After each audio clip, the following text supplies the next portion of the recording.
Good afternoon, Mr. Chairman, members of the committee. For the record, my name is Chuck Ray, and I am the Wyoming Secretary of State. Thank you so much for allowing us the time to present today regarding our 25-26 budget priorities at the Wyoming Secretary of State's office. With me today from the right, I have Joe Rubino, our Chief Policy Officer and General Counsel, Micah Foffey, the Director of our Technology Division, and Kendra Herrera, the Director of our Administrative Services Division, who are here to help shed light and provide some color on our budget requests, as well as address any questions the committee may have. So first, in our exception requests overview, would like to start with our technology replacement program, agency laptops, beginning on page 15. Is that okay, Mr. Chairman? So what we'd like you to do is just do a quick overview of your budget and exception requests, but then we'll just kind of go agency by agency. Yeah, basically start on page 15 and kind of walk through it. Yes. So on page 15, you'll see there, the start is our technology replacement program, agency laptops. That's our first exception request. Our first priority is to ensure a basic function of our office, continuity and efficiency of our operations and services with laptops per the standard technology replacement schedule set by ETS. While one of our smaller requests, we feel it's a top priority to continue to provide enhanced service to the public. As noted in our request, this is through ETS's technology replacement program in line with ETS's 4-year replacement cycle to ensure hardware and support our current. With that, I'm happy to take any questions regarding our first priority. I'm going to yield to Mr. Foffey if he has any additions. Representative Larson. Thank you. Yes. Thank you, Secretary Gray, and thanks for Thank you. being here today. How many computers is it? Will this be the sum total of everything you have in the agency? Is it computers and screens? Can you give us a little more definition than what you provided? Thank you, Mr. Chairman. I believe it is 41. I'm going to yield to Mr. Foffey for the exact number. Mr. Chairman, Representative Larson, that's correct. It's 41 computers. This is request for the computers only. There are no peripherals, monitors, et cetera, included in the request. And follow, Mr. Chairman, and is what percentage of the total computers do you figure that would be approximately? Mr. Chairman, Representative Larson, that's all of our computers replaced. We purchased new computers for our entire office in 2020, and so we're reaching that 4-year replacement. Thank you. Thanks. Mr. Chairman, Please go ahead. was that number 41? Is that correct? Mr. Chairman, that's correct. 41, and yet you're showing 31 employees in the office. Explain the difference or the need for the extras. Mr. Chairman, Representative Walters, we have, as you mentioned, 31 staff. So we have 27 of the standard laptops at the standard price that ETS has configured. And then we have 4 performance laptops for our technology division staff. The additional 10 are for a training environment that we support for training, for example, county clerks on our voter registration system, other trainings on our rule system, and things of that nature.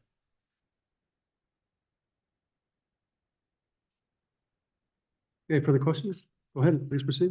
Thank you, Mr. Chairman. I will now proceed to our second priority, which begins on page 16, an upgrade to our existing WyoSuite filing system, which interacts primarily with our business division, but also our elections and compliance divisions.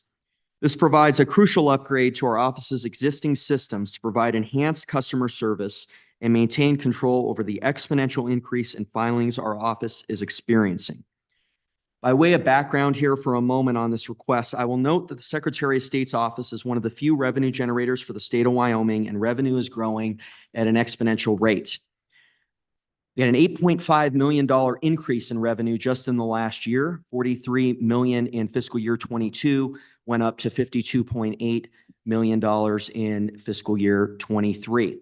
And 75% of this increase is from business filings, which are up 30% over the last year. We've prepared some slides to elucidate this a little more.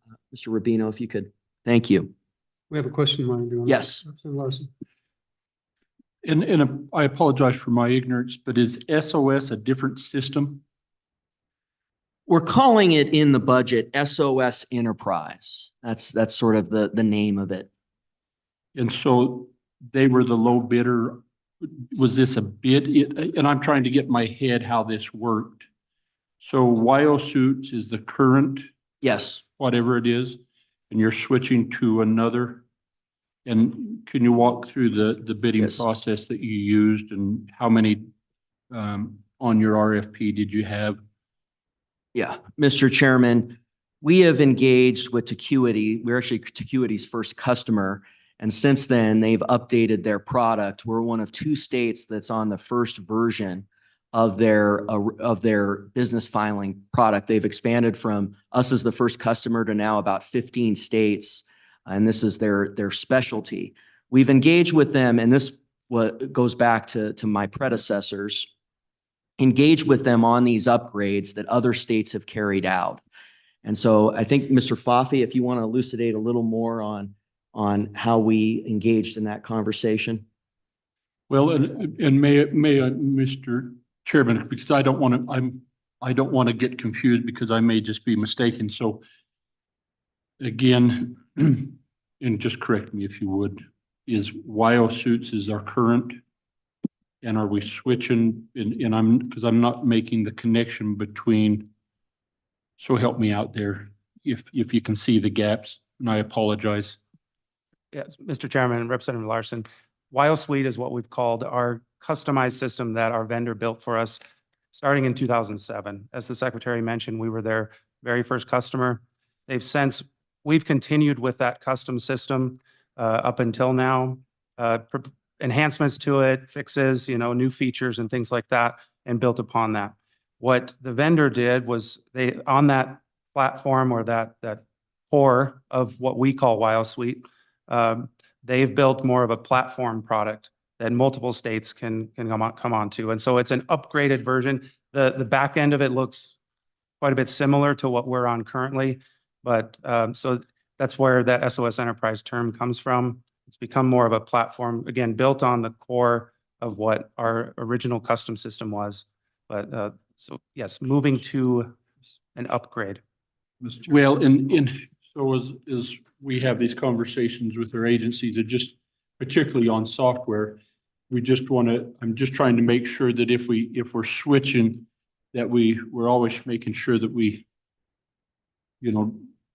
when needed, that we're doing an RFP for an update and we're going through a bidding process. And so help me understand if that would have been warranted here or not warranted here. To my understanding, it would not be warranted in this case. It's an upgraded. We've proceeded with a sole source exemption to continue maintaining this product, the Suite platform, with this vendor. And so we are continuing it. That's why it really is an upgrade to our existing system. This is not a brand new platform or brand new software product. So, Mr. Chairman, follow up. So as you anticipated in the upgrade, did you reach out to others to see if there's anybody else that was interested, just to where we had some competitive proposals perhaps? Mr. Chairman, Representative Larson, we've not conducted a formal process of an RFI or an RFP.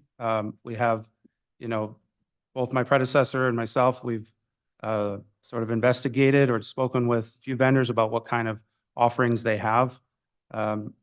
We, as the Secretary mentioned, this is something that we have been considering and in discussions with our current vendor on going back into 2021 and perhaps earlier, but determined that this was the most cost-effective and practical step forward to upgrade our system, adding the features that we're looking to add in the most cost-effective way. And Mr. Chairman, and so then the decision to do a sole source without an RFP or an RFI was whose?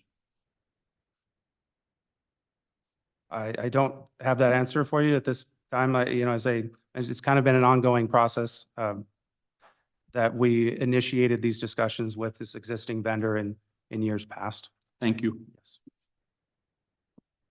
Other questions? Representative Henderson. Thank you, Mr. Chairman. Mr. Secretary, just looking at the bottom of page 16, and it says the total is 3.118. That's for the whole biennium, or is that just to get this set up?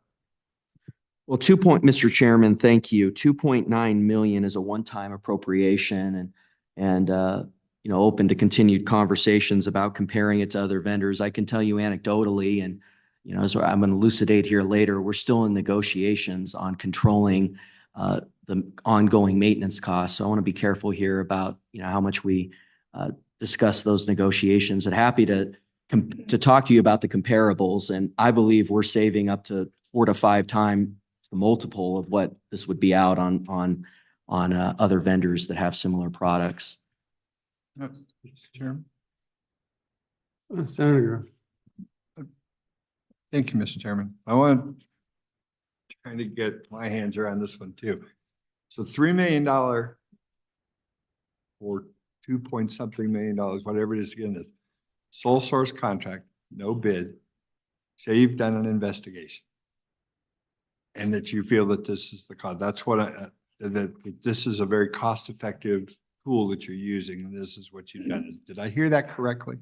No, Mr. Chairman, that's not accurate. We're still evaluating the procedure we're going to use. First, we're looking at an appropriation, and if we don't get somebody that's going to hit in the parameters of the appropriation, we won't proceed. Follow up, Mr. Chairman. So does that mean you are going to go through a bid process with this, that you are going to put out an RFP and work through this? Mr. Chairman, we're still evaluating the procedures we're going to use. One more. So we don't know the answer to the question, but you're asking us to appropriate the money. So we're basically making we're kind of just going to bet on the fact that this is all going to work out the way you say. Mr. Chairman, I wouldn't characterize it that way. How would you We characterize know, it? what's that? How would you characterize it? I'd characterize it, we know that the vendor we've been using will provide the service in the parameters that we've asked the appropriation under. And if we received a bid lower than that, or an offer lower than that, then we would go with that if it hits the parameters of the service that we want to provide. Thank you. No, Mr. one more follow-up, Okay, Mr. go Chairman, ahead.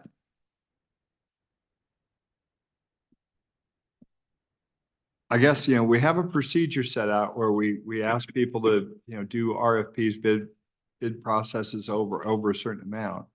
And yes, we have a process where you can circumvent.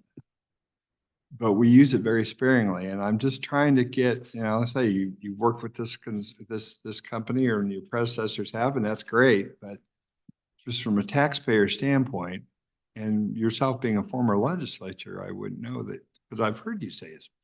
Yeah. Have great concern about doing these not sole source contracts and about how that the appearance that can make and the optics basically. How can you help us get to a point to make this appropriation inside the parameters that you just described? Well, Mr. Chairman, thank you. We have not yet pursued a formal sole sourcing procedure. We're still evaluating that. We've engaged in negotiations with Tecuity, and that certainly, they're the leaders in this product. I mean, the other thing we need to talk about and want to discuss this as we proceed is providing an enhanced product. I mean, and remaining competitive. Wyoming is number 2 in the nation in our business filings. Delaware is the only state that has more business filings than us. Delaware has hundreds of individuals in their staff. We have 11. We answer the phone. We don't send them to a call center that takes 4 or 5 hours. We answer the phone. We get back to people right away, and we have the lowest fees in the nation. And we want to continue to provide that service. Mr. Chairman, Go ahead. thank you. Secretary, I heard you say if we received an offer lower, you would go with that. I'm just confused by that because you haven't put the contract out for bid. So how would you receive a lower offer? Mr. Chairman, what's the question? You stated that if you received an offer that was lower, you would take it. Yet you haven't put it out for bid. So how would you receive a lower offer? Well, Mr. Chairman, we would pursue that in our strategy prospectively moving forward. It's a perspective question. Mr. Chairman, follow up. Please. Are you going to put this contract out for bid? We're continuing to evaluate that, Mr. Chairman, but my plan would be to pursue that, yes. Follow up, Mr. Chairman. Please. Mr. Secretary, those are impressive numbers regarding new business entity filings, which is certainly consistent with Wyoming's long history of that increased revenue. I recall that you've previously made statements about lowering the fees associated with the creation of those corporate entities. Does your office intend to do that now moving forward? Well, Madam Chairman, would certainly want to engage with the legislature. I'm going to follow the law, and the law lays out those fees. So it would have to be a conversation with the legislature that we continue to have with the Joint Corporations Committee. We asked them to consider an interim topic on our business laws, and part of that was hopefully a discussion on our fees. But that was not taken up. Mr. Chairman. We hope to ask for that again in 24. Go ahead. Thank you. Mr. Secretary, is it your position that those fees should be lowered? I would be fully supportive of lower fees. Yes, Thank you. yes. Representative Larson. So Secretary Gray, just historically, when we have a budget, yours and the auditor, when we get those, the governor's requests say, we'll leave that to the legislature. They're an elected official, and so we're not going to opine on that. Then you come back in on page 21, you'll see a typical governor's response here. And this says, I recommend approval of the standard budget as submitted. And so I just want to make sure that I'm understanding the request, because typically it's in the governor's recommendation of how it's broke out. So if I read, and if I heard you correctly, of this 3,118,530,000, there'd be 2.5 million that would be one time. Then you would have the software of 400,000. Not sure if that's ongoing or one time.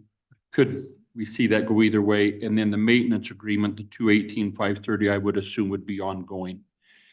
And then is this this would be an addition to what you currently have for this type of, for the WIO suits? Because you currently have that in your budget now, but for this exception request, would am I interpreting that accurate? And then if you could just verify the 400,000, if that's ongoing or.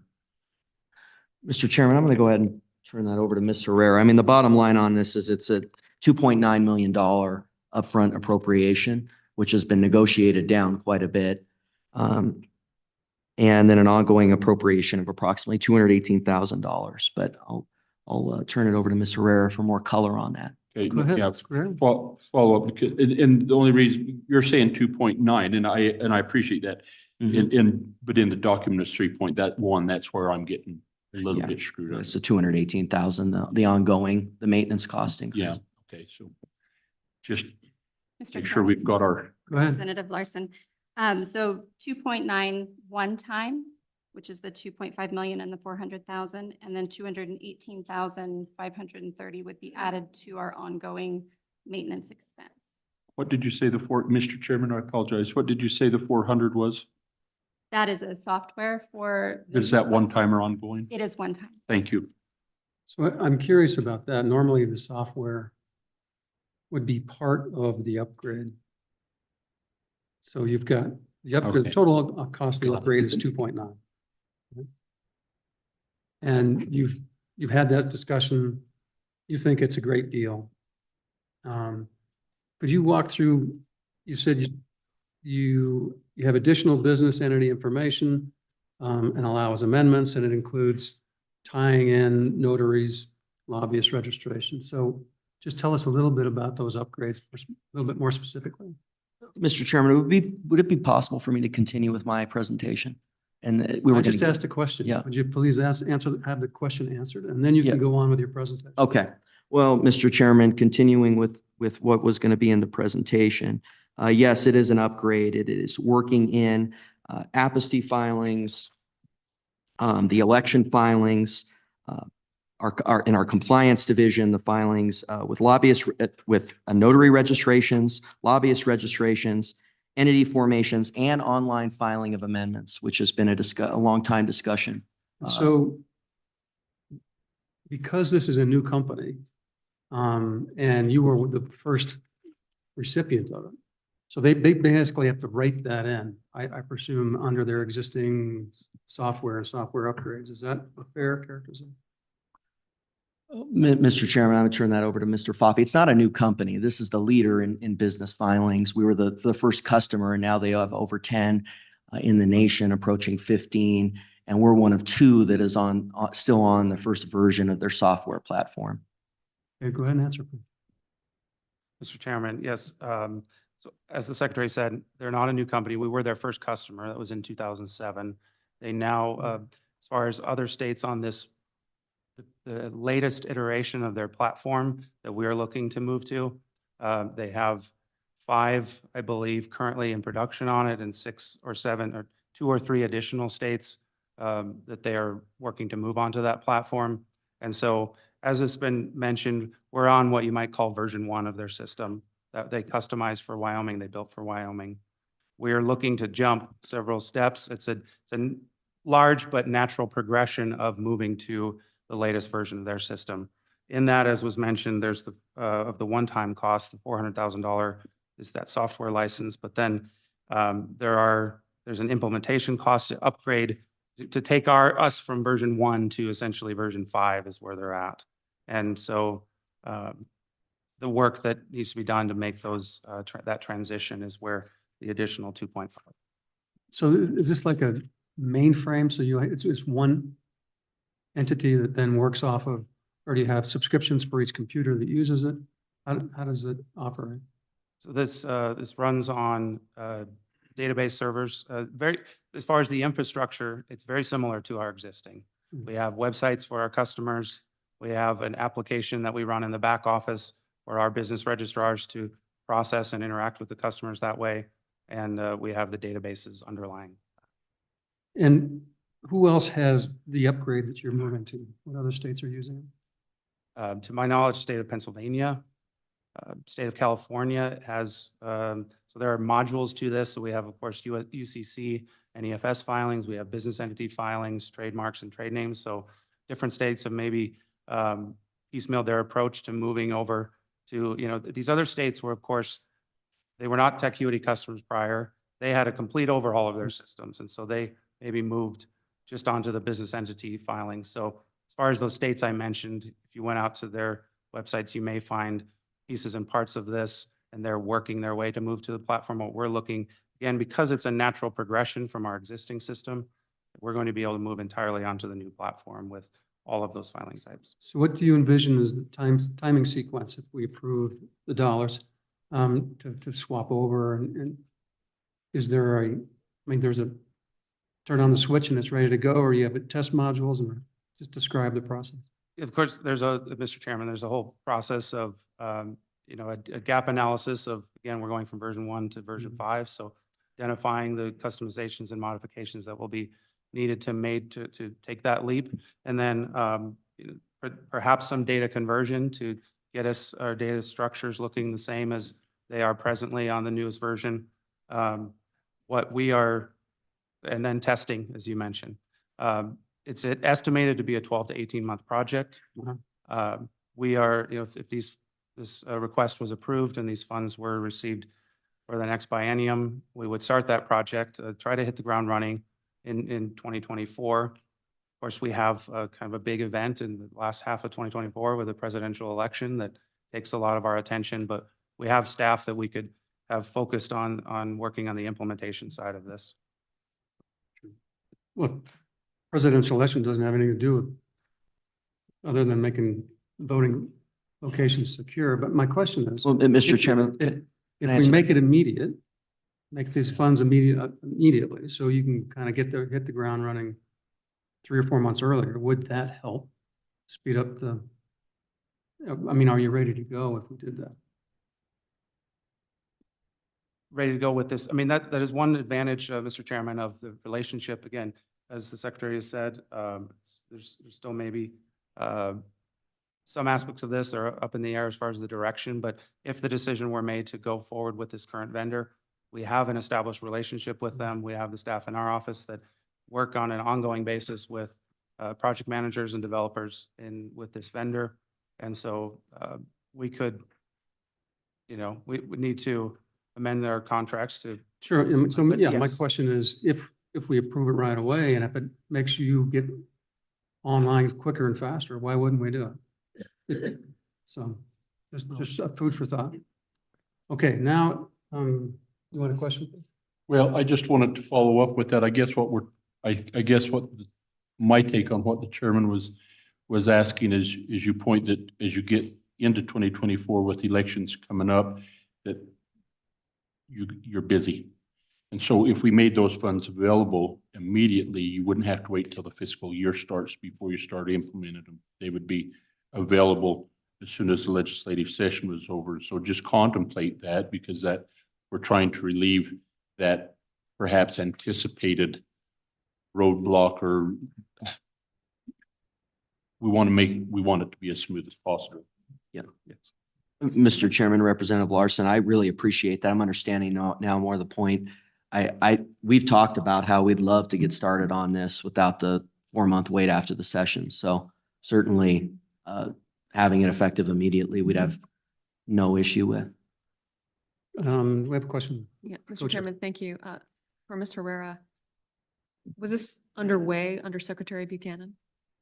Mr. Chairman, Madam Chairman, yes, it was.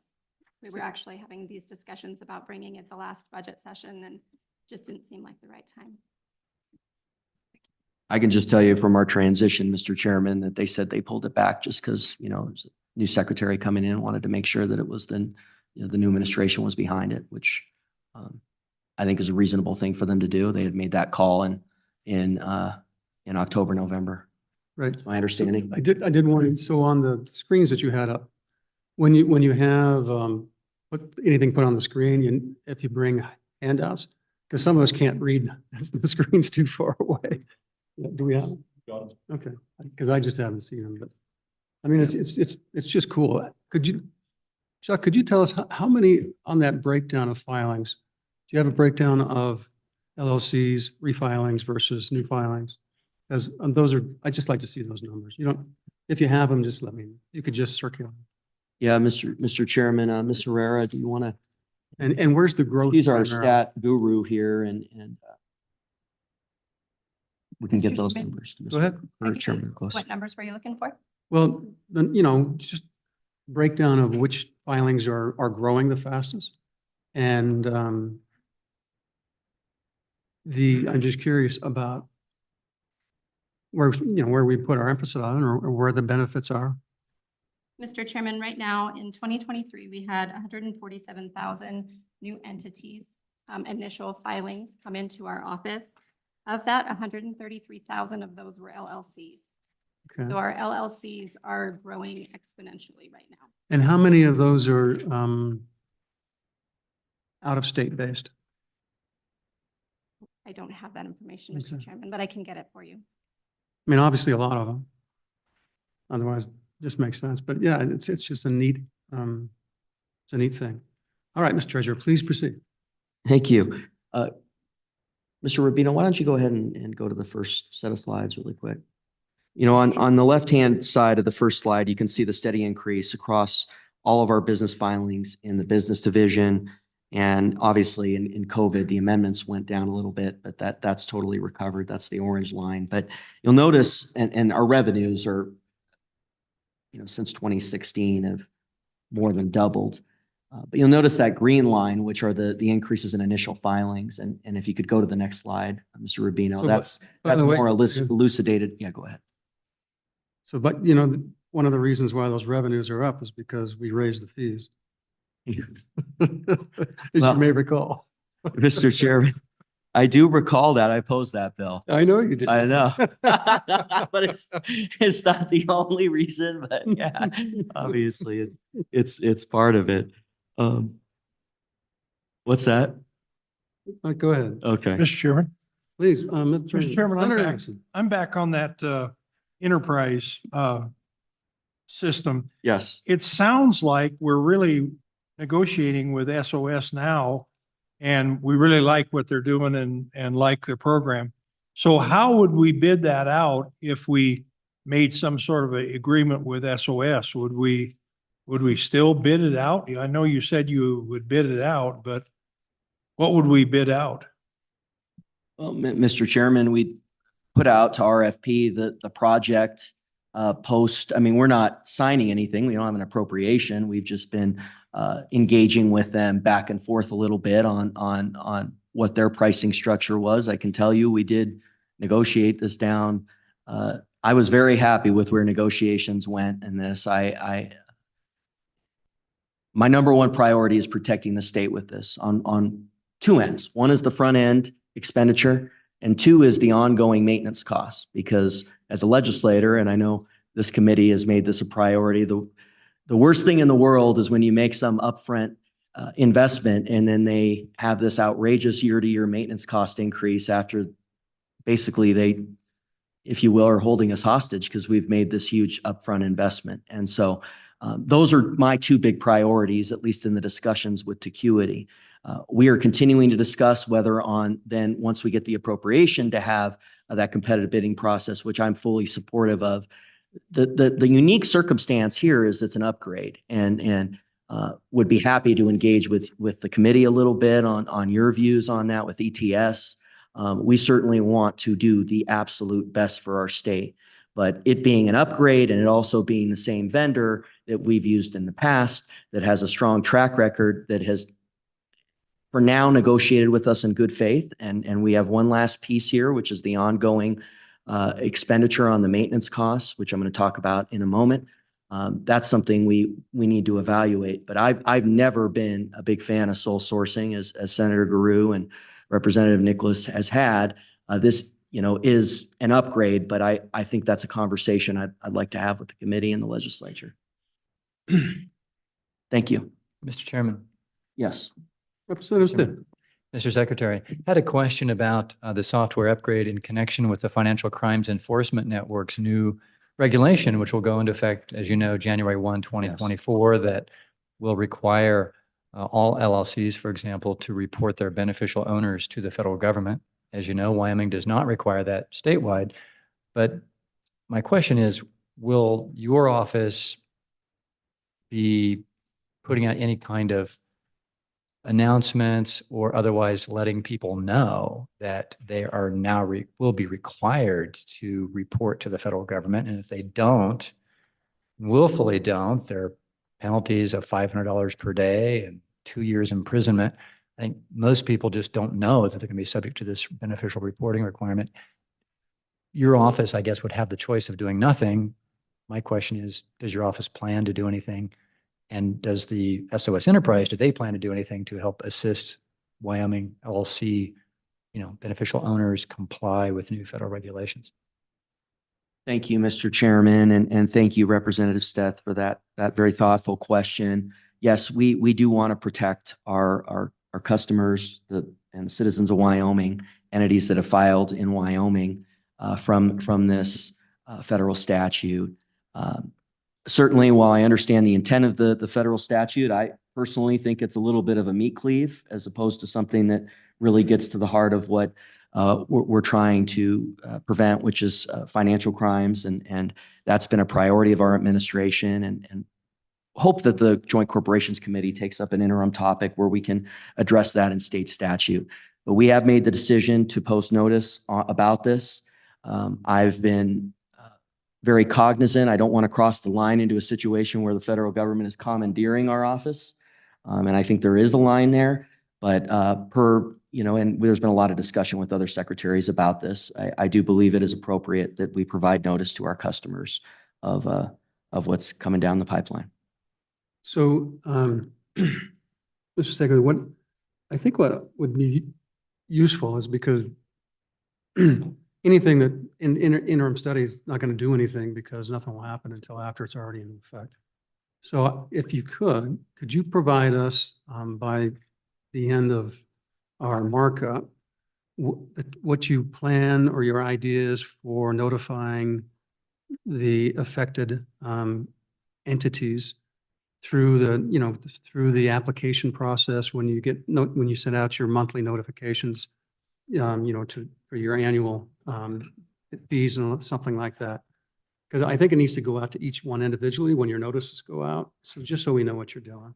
And if that requires some additional dollars or cents for you to do that, then you'd let us know that as well. But we just want to make sure that it gets done, because that's something that we as a legislature can't do anything about after March 1st.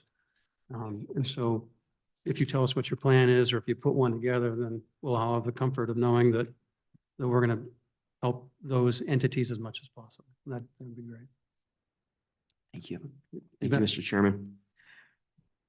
Continuing with our presentation on the upgrade, obviously with increasing filings come an increased administrative burden for our staff. We have been meeting this increase by deploying efficiencies in our internal operations. However, a more significant upgrade to our system is needed to increase efficiencies for our existing staff and avoid future requests for staff increases.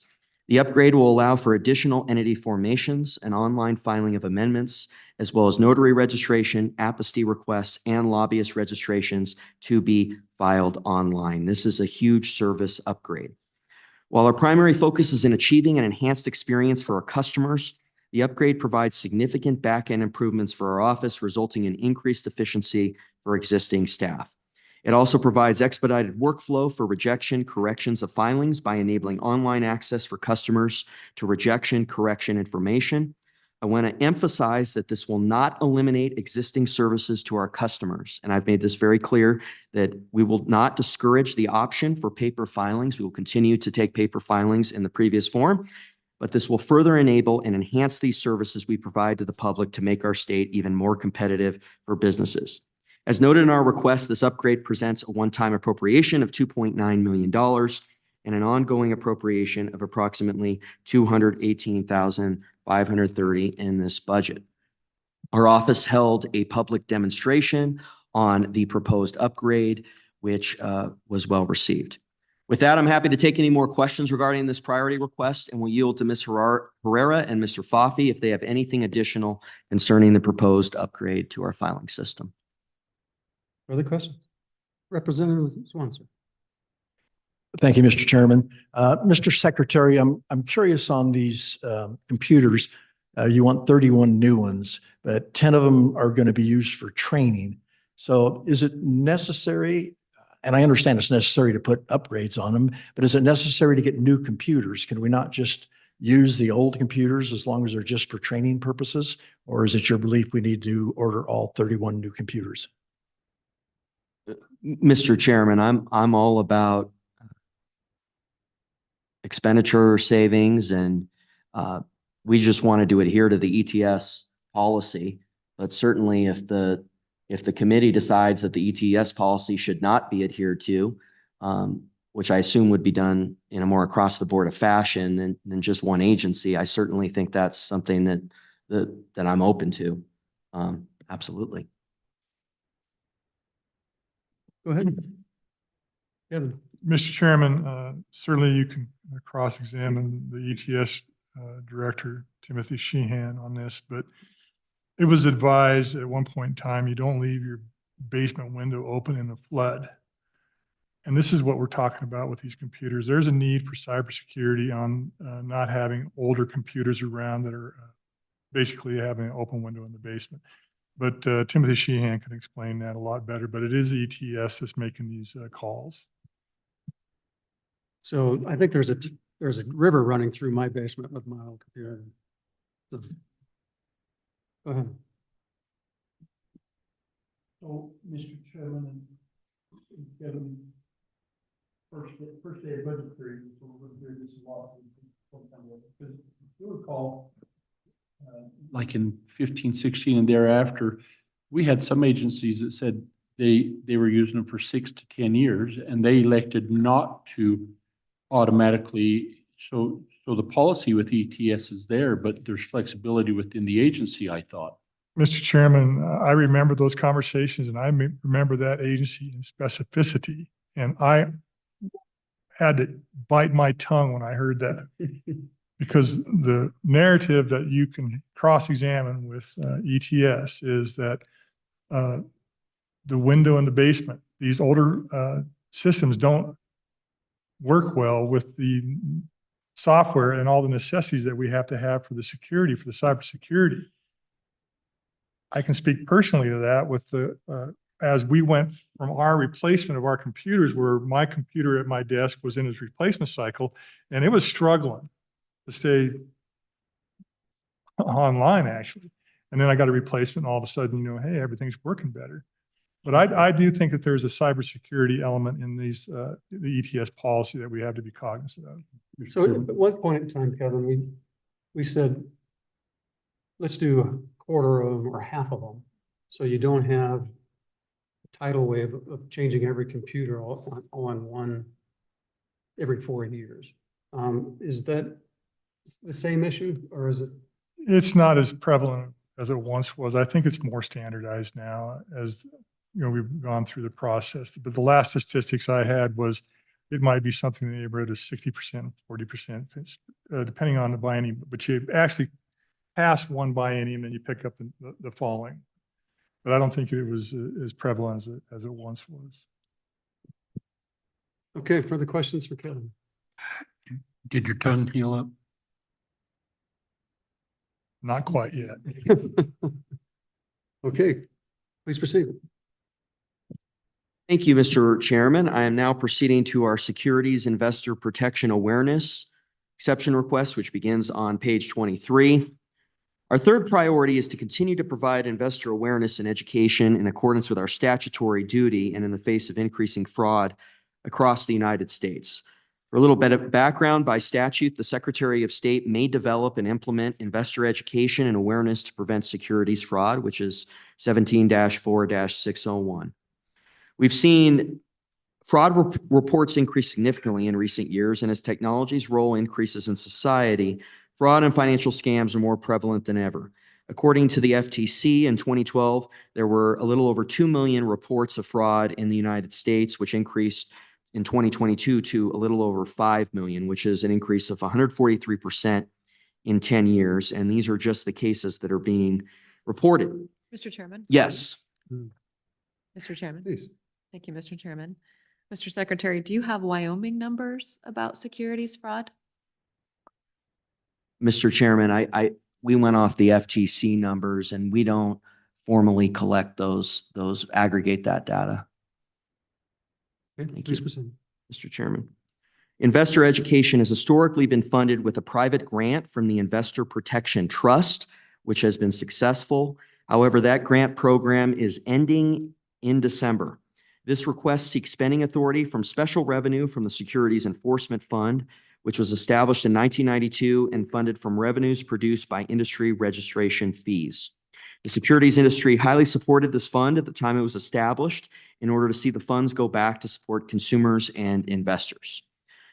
With this, we would be continuing to use revenues from the Securities Enforcement Fund to fulfill our role of investor education and fraud prevention under this statute, focusing on helping Wyoming investors by providing red flag warning signs, vulnerable senior exploitation warnings, anti-fraud alerts, efforts to promote protection in nest eggs, and financial literacy campaigns. With this, I'm happy to address any questions and we may have concerning this request. And Kelly or Kendra, if you have anything to add. Representative Larson. So, and to whomever, so historically, if I understand historically, these fees that are gathered would just go to the general fund. Is that accurate? Mr. Chairman, Representative Larson, the statute actually has a 60-40 split. So if $100 are received, 60 goes into the general fund and 40% goes into the securities fund. I apologize. So the statute reads that 60% goes into the general fund, 40% goes into the securities fund. The statute also talks about sweeping funds. So July 1 of every year, whatever the balance of the account is, we leave $350,000 in there. The rest of it gets swept to the general fund. And follow up, Mr. Chairman, I'm just trying to chase this 75,000. So the 75,000 is coming out of that securities, 60% still goes to general fund. Mr. Chairman, Representative Larson, yes. Thank you. Senator Grimm. Thank you. Was asked earlier about Wyoming numbers and all that, and I understand you using the national numbers, but would it be possible for you to kind of even, you don't have to, you can do it separately or you can do it now, just talk about it a little bit, but kind of give me a flavor of in the past year or so, what kind of fraud cases has the Secretary of State's office investigated, and what were the results? What just kind of a sketch how it's been proceeding. Well, thank you, Mr. Chairman. If it's okay, let's go ahead and bring Kelly, the head of our compliance division. Ms. James and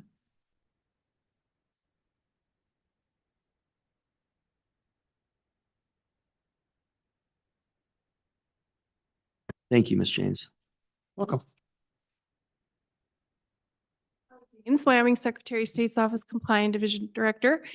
To answer the Senator's question, we have seen a huge rise in cryptocurrency frauds. That has been one thing that we do work with our federal counterparts with. We refer them mostly. We are not very big, obviously. We're a pretty small division. So we do heavily rely on our counterparts in other states along with all the federal. We're also seeing, they call them the pig butchering ones where you try to, the romance schemes and things like that, where you establish that connection with somebody and then you get them to turn their finances over to you. That's a big one. Everybody sees, just even a text message these days that you get to try to get you involved in a scam. There's emails, there's calls, there's everything that we're seeing. On the securities side, we do still see some precious mineral schemes, things like that, digital assets mostly. Other than that, we are part of a national organization, which has been really beneficial for Wyoming because we are so small. So our counterparts in other states are helpful. Please. Thanks. That helps. So would it be fair to say that some of your casework comes from outside and from other entities, from other law enforcement jurisdictions that have to alert you if something's happening here, necessarily more than just a citizen picking up the phone and calling up and saying, hey, I think I got scammed. It sounds like it comes the other way more. And if that's true, do you do some sort of outreach with the bar? Just sorry to be unaware, but I just. Mr. Chairman, Senator, no, that's a great question. So we do see a lot of referrals actually from investment professionals, your broker dealers, your investment advisors, also accountants and banks will contact us. We try to get them to the right area. It may not be securities law, but we can get them to whoever they need to be, whether it be the Attorney General's Consumer Protection Division or us or even the FBI. We do have quarterly meetings with the local FBI here and we work with them closely. But yes, I think most of them are referrals. We do get a call once in a while, even from local law enforcement, and they will give us a tip on something we need to look into. Thank you, Mr. Chairman. Okay, thank you very much. Thank you. Mr. Chairman, 1 second, Senate Representative. just a follow-up on Senator Gru's question. My constituents are very concerned about scams and frauds that are attempted or perpetrated on them. Is there anything, one or two things that you can think of that if you could, you would do to just reduce the number of attempted frauds and scams? Mr. Chairman, Representative, that's a great question. And that is why we're hopeful to establish some funding here so we can get that program up and running again, because I think it is preventative, right? We want to be proactive and get the word out about those red flag warnings that people need to be aware of before they invest their hard-earned money and then it's gone. We would much rather get the word out before. And in years before, we have used 200 series money, 900 series money, grant money, which is going away. But we did have to give a lot of that back during the budget cut years. And we did have some successful programs. We worked with the AARP, we worked with the Securities and Exchange Commission. We did presentations at Rotary clubs and other civic organizations, and they were very well received. And We always got into the conversations that might not be securities, but it just got the conversation started on fraud and scams in general, and just how to be proactive. Turn off your phone, turn off your TV, Exactly. turn off your computer. There you go. Done. Exactly. Okay, thank you. Thank you. Chuck, go ahead. Thank you, Mr. Chairman. Our fourth request begins on page 28, which is the Bucking Horse and Rider Program. Specifically, $30,000 in increased spending authority and special revenue from the Bucking Horse and Rider Fund to match current royalties provided in the Memorandum of Understanding between our office and the University of Wyoming. This is a pretty simple request to allow for the royalty and spending authority to align.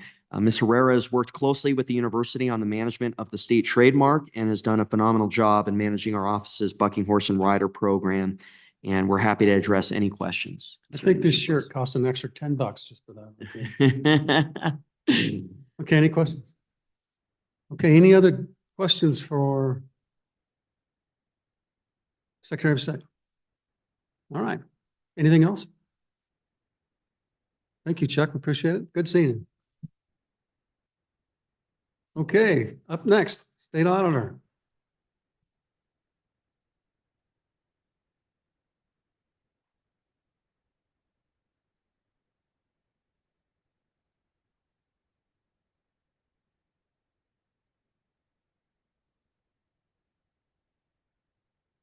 I'm thinking you could probably get this done in about 10 minutes.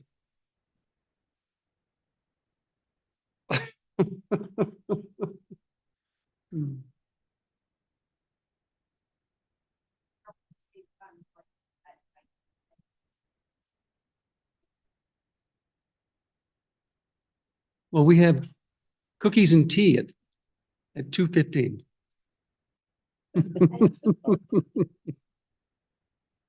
Yeah, of course. Yeah. Welcome. Merry Christmas. Edie, how are you? Good. Good. Mr. Chairman, Madam Co-Chairman, members of the committee, good afternoon. My name is Christy Racinas, and I have the fortune of serving as your state auditor.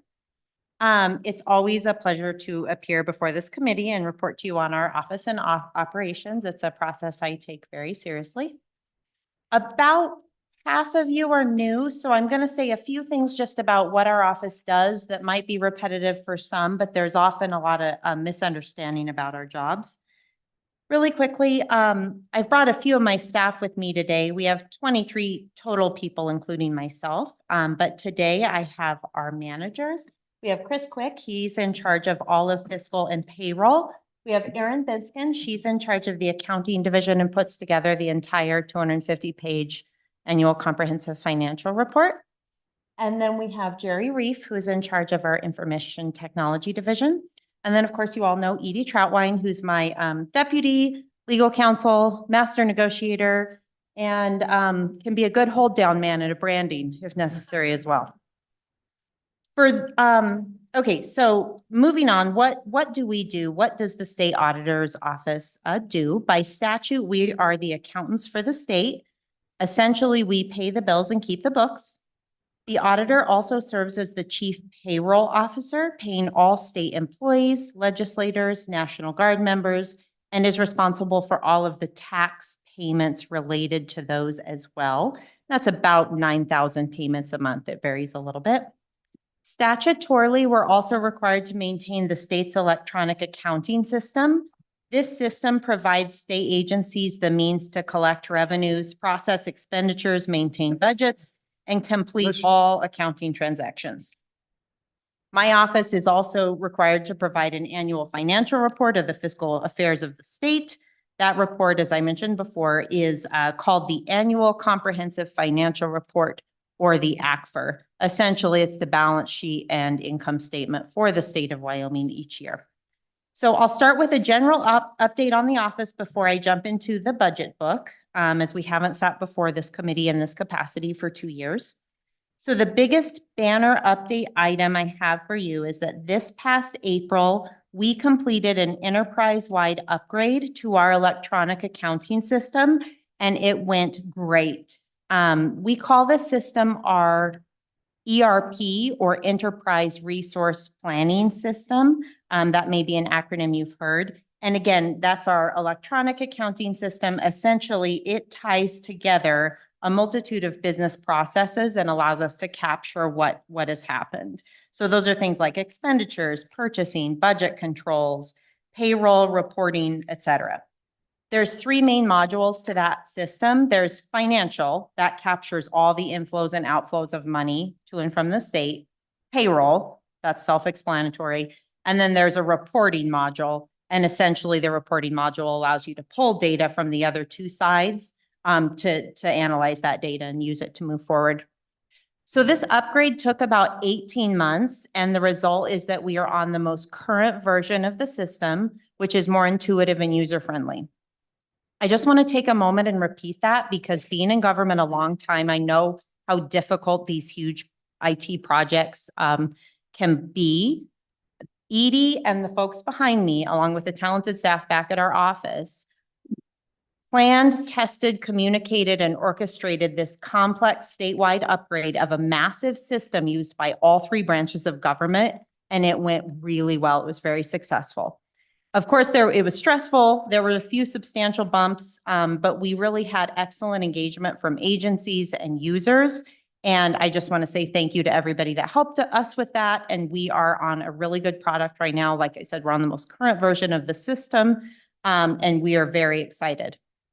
The other interesting thing about this upgrade, and we may see this more on these large software as a service type things, we expect this to be actually our last substantial upgrade to the system. The vendor we use and have used for 35 years is now going to it's fully hosted platform. They are going to send us 3 small feature sets a year with bug fixes, upgrades, potentially additional functionality. But hopefully, and I never say never, but this should be our last all-encompassing upgrade that we have to go through. So.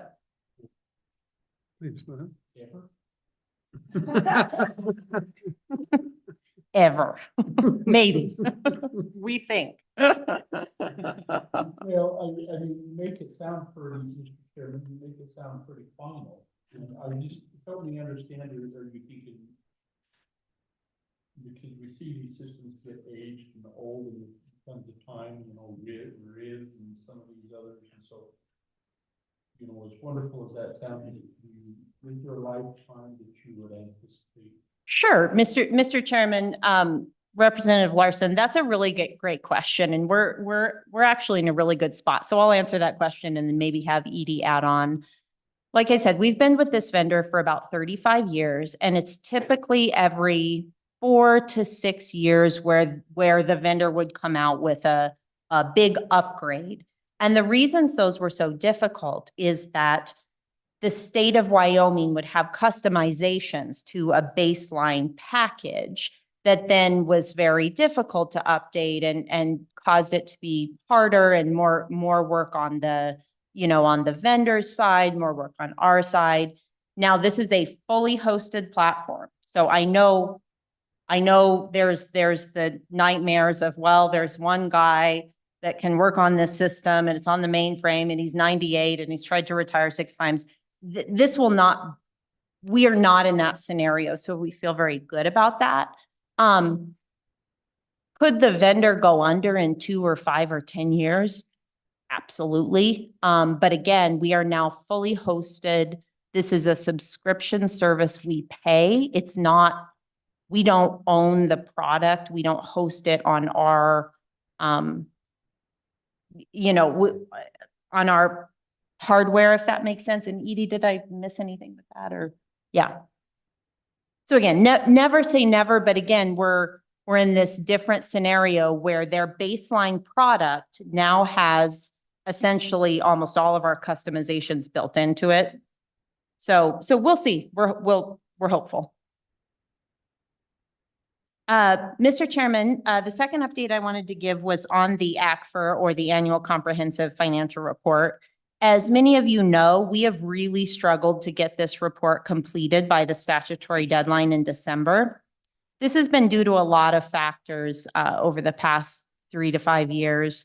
COVID certainly played an impact.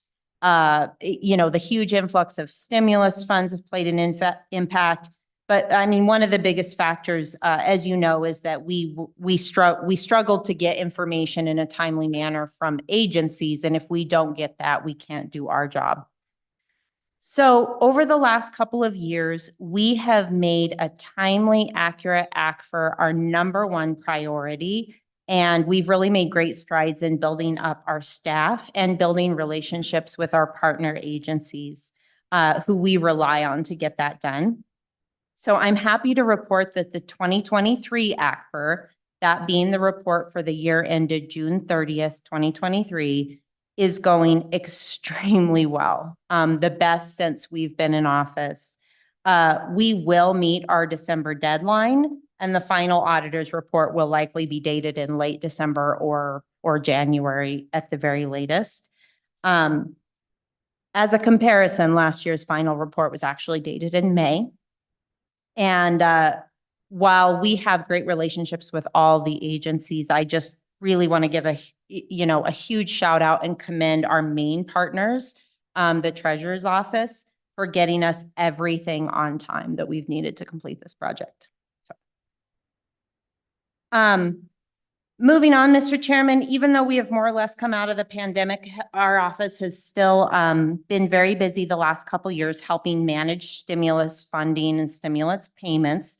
We worked with agencies to get that money out quickly and efficiently. ERAP, or the Emergency Rental Assistance Program, sucked up a lot of bandwidth with Department of Family Services and our staff, but we're happy to help, and that played a role in how we worked the last couple of years.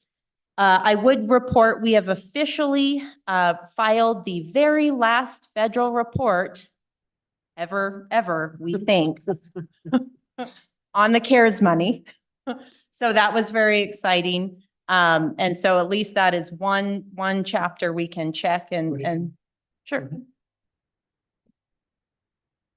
So leading up to that, we've always says, when we get to the end of CARES, are there any gaps? Is there anything that the feds will come back and say, slap our hands with, or want anything? And so are we saying that this is put to bed and we well done, state of Wyoming, or? Mr. Chairman, Representative Larson, great question. I believe, so our work is more or less done. The funds are spent. I believe, and Edie or Kevin can correct me, that they can still come in and get in your business for 5 years after the final report is. So just five more years of that hanging over our heads, and then we'll be really in the clear. Mr. Chairman, may I please? Please. The auditor is absolutely correct. The final report has been submitted and it's on its way to archives, meaning that the records are being placed in the state library and also the state archive system. We're excited about that. And also just a point to draw in on, there was interest money that was available. Some of that will have to go back, when we do the final payments. But we leveraged a large portion of that to enlist a consultant that helped us go through the books. We curry combed everything we had, pulled all the records together that we would think that we would need to defend on an audit, and put that into that archive. So we've been working really hard on that, and I do appreciate the auditor's office and everybody else that helped us do that. Thank you, Mr. Chairman. And so Kevin, this question, I guess, special session, we rolled out the rules really quick. You guys, I mean, we all remember that, and it was the best we could do, and you guys all put that out and got it out well. Was there anything that come back that we had any major reconstruction on, or anything that caught us that because and the reason I'm asking the question, because we've heard from our constituents from once the CARES got rolled out and people started receiving a lot of these funds during that pandemic, that there was some wonky stuff, but our compliance with federal regulations. Mr. Chairman, Representative Larson, that is exactly why we sat down with the State Auditor's Office and we enlisted the consultant to curry comb all the requirements for this and get it into archive. What you just expressed is exactly why we wanted to do that. That was a big exercise to accomplish that and position ourselves well for the audit. And also appreciate the 11th hour nature of your support to where we got more money out the door for the constituents of Wyoming too in the final hours. And we talked about that with ARPA streamlining. But this exercise that we performed with the consultant, look in depth to all of this, was a decision that we made, and that's going to help us in the future. And Mr. Chairman, I would also note that, as you know, we have to go through a federal compliance audit by our external auditors, McGee, Hearn and Pice, and they have audited CARES. Well, this will be the third year, I think, coming up now, and had, minimal findings on that. So again, could there be something? Yes, always, but we're feeling pretty good.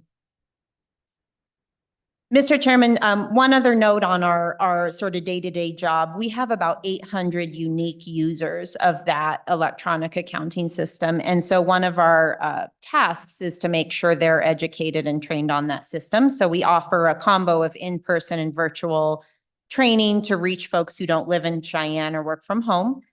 This is an obligation that doesn't go away with turnover and also with new functionality being added to the system, as we spoke about. The last little update before I jump into the budget, you're familiar with Wyopen, which is our online checkbook. As you know, we initially launched that in 2019. Wyopen continues to be very popular and is used often, and it saves us and other agencies substantial time in public records requests, so folks can go out there and look first. We've had about 6 million views since inception and about 160,000 in the last year. Interestingly enough, the highest day of the last year was April 17th, 2023, which happened to be tax day. So I'm thinking either contractors were going to check and see what they were paid by the state, or it was just a day that everyone was very mad at their government and wanted to know where we were spending all of this money for what it's worth. Mr. Chairman, thanks for allowing me that segue. I'll go ahead and jump into our budget. It's real small. And we have no exception requests. This budget is about, compared to 10 years ago, about 8% smaller in both staff numbers and actual dollars. So we're proud to always try to be efficient and do what we can with what we have. I'm going to have you jump to page 3, which is an overall snapshot of our budget. You'll see over on the left, we have 2 divisions, administration and state employee compensation. I'm actually going to address the second division first. These are funds that are simply parked in our budget, but we don't have purview over them, but I'll just give a reminder as to what those are. This is retiree health insurance, and this is required to be included in our budget each biennium. And this is where the state chips in a little bit of money each month for premiums, insurance premiums for retirees who retired before July 1st, 2008. So you can see our standard budget actually goes down a little bit each year, as we would expect it to, because that is a population of retirees that is not being added to. Please. So Christie, as we look through this and we come through the last couple of years, did you do any inflation adjustment as you put your numbers together? Mr. Chairman, Representative Larson, we didn't do any inflation adjustment. I believe we did enjoy a small amount, not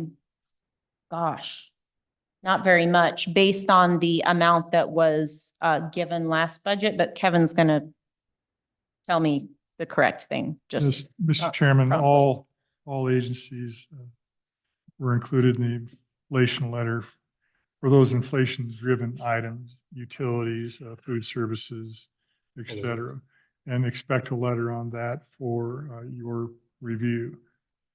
Well, so I guess my question would be is, it would seem logical if you were an agency director that you would include some inflation in your budget. And so are we saying that if they did, you strip that out and then it's going to come in a letter, or will we see, how do we ferret that out? That's a great question. And the motivation behind this is that look at the stack of paper that you have in front of you now and imagine that we had every agency with all the different units and all the different objects for the inflation. So this is an efficiency effort to where we can write a letter and then have you make a decision on the inflation without having massive amounts of exception requests that we have to go over.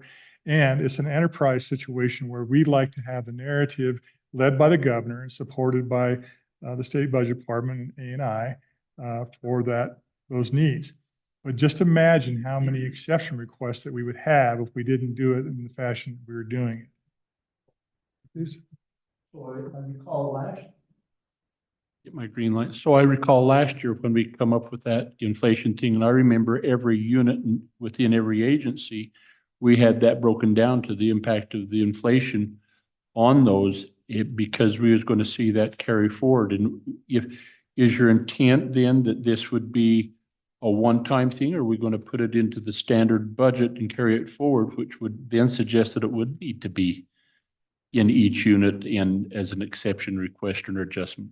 Mr. Chairman, Representative Larson, the inflation letter last year was a request for ongoing.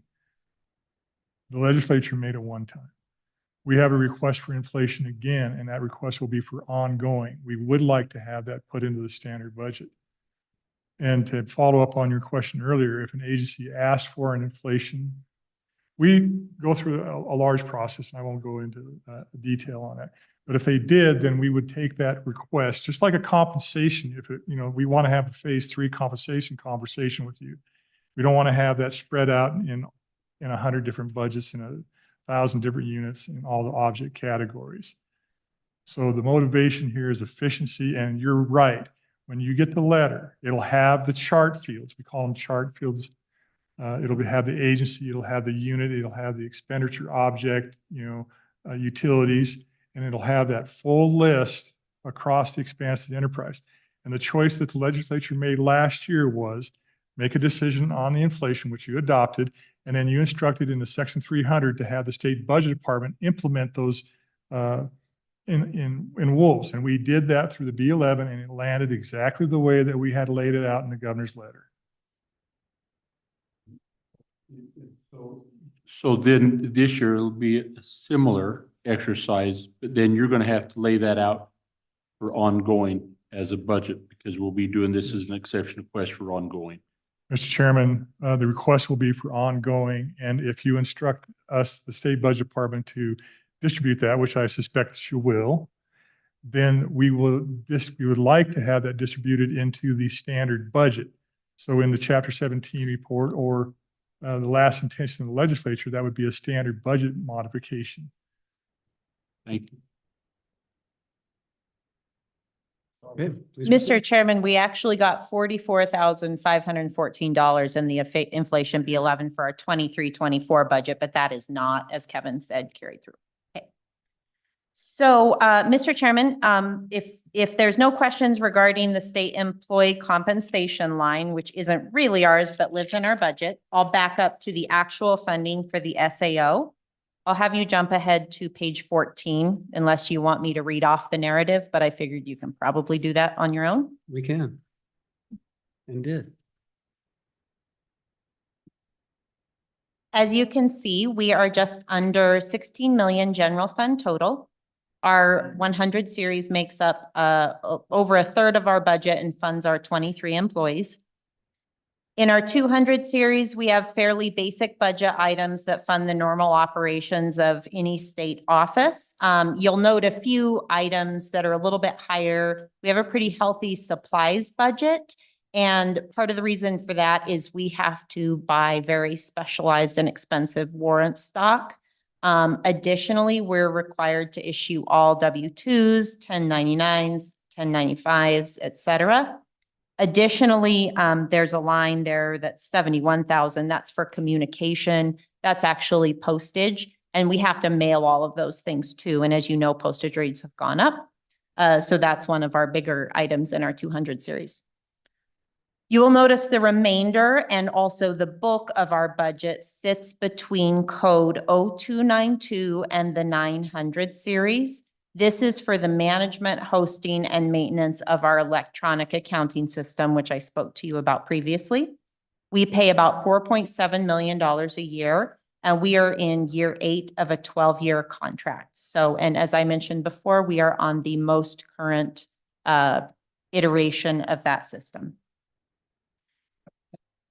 Mr. Chairman, being brief, as always, thank you to Kevin in the budget department. Thank you to Don for generally being fabulous, and other agency heads and my fellow electeds, and most of all, my staff. And I'm happy to stand for any questions. You're 1 minute over. Mr. Chairman. So, Mr. Chairman, and Auditor Racinas, if you could just visit with us a little bit on your employee vacancies. We noticed that you've got some there that you are saying are reclassifying, and some of those have been open for 22 months. And so walk us through what that means to be reclassifying, if then that's what I'm wondering is, so will that then bring more money into that classification, and then have you allotted of your requested funds to fund that? Tell us how that works, please. Mr. Chairman, Representative Larson, big picture, and I'll try to make this concise yet understandable. We have 5 vacancies total right now. As noted, 2 of those vacancies we have reclassed from 09s to 10s. Bigger picture, I talked a little bit about the upgrade. And so the reason some of those have been open for a little bit longer is when we were going through that upgrade, which was essentially,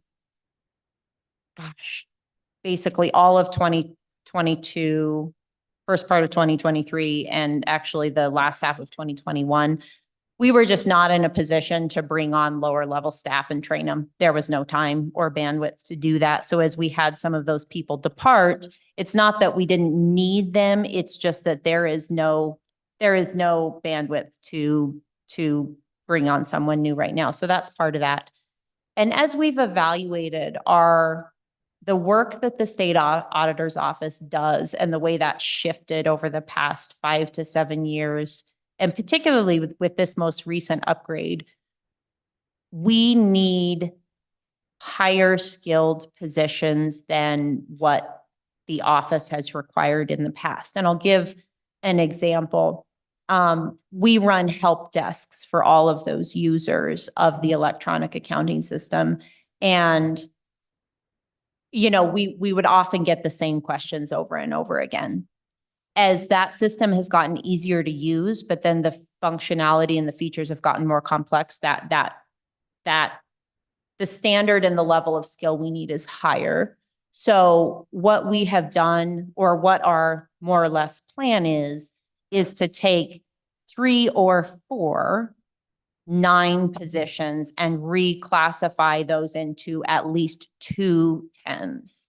So we would, and again, this is not all hammered out because we're actively recruiting right now. We do not anticipate needing additional money, but we are stealing from that one of those 09 positions to be able to fund a little bit higher level of skill set as we move forward. I mean, Mr. Chairman, if you're looking to give out more money, we would take it, but. Mr. Chairman, I think your instruction was to take these positions that they're going to fund with. Thank you for the explanation. We were just wondering how, as we looked at reclassifying, was just wondering what the plan was and how you were doing that. Yep. Because there was no exception. Thank you. Mr. Chairman, Go ahead. Mr. Chairman, Madam State Auditor, I did have a question about the personnel costs in the Series 100. It looks like your agency's increase from the so-called base budget from last biennium to the projected standard budget of the new biennium is a little bit less than the average across this enterprise. It's about, looks like it's a little under 10% increase, whereas the average across the enterprise is a little over 11%. Two questions about that. One, is that because do you think maybe you've got more senior people who were already at the top of their pay band, for example? And my next question is, in connection with these payroll increases, is it just, do you just get informed by administration and information of what they're going to be, or do you have specific input into what the pay increases are going to be?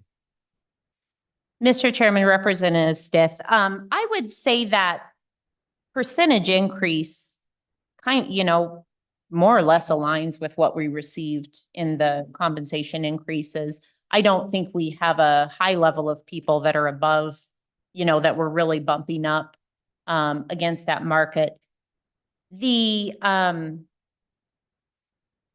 percentages and the pay raises do come from A&I directly. I don't want that sounds draconian because they work, but yes, that is calculated by A&I and comes to us based on the way we understand, where that person sits in the pay band, and then also whether they've had a PMI or a performance management, and what their rating was on that. I will say after the fact, and this goes back to some of our, minor theft from one position to another, there's always an employer too that ends up with an unfair result because of that. And so A&I was really good about working with us after the fact. Like we had one specific instance that they give us the formulas, they give us the number, and then we say, okay, your formula resulted in this one really wonky result where we have this big disparity now. We need to fix it. And then they worked with us on that to get that done. Okay, other questions? Please. Thank you, Mr. Chairman. ETS is proposing changing the chart of accounts for purchasing IT hardware and software. How will that interact with your newly issued Gatsby 96, or are there concerns? Mr. Chairman, Representative Walters, we've talked about this with our staff, and in particular, Aaron in the accounting division about moving those IT expenditures. Unfortunately, everything is always more complicated than it should be.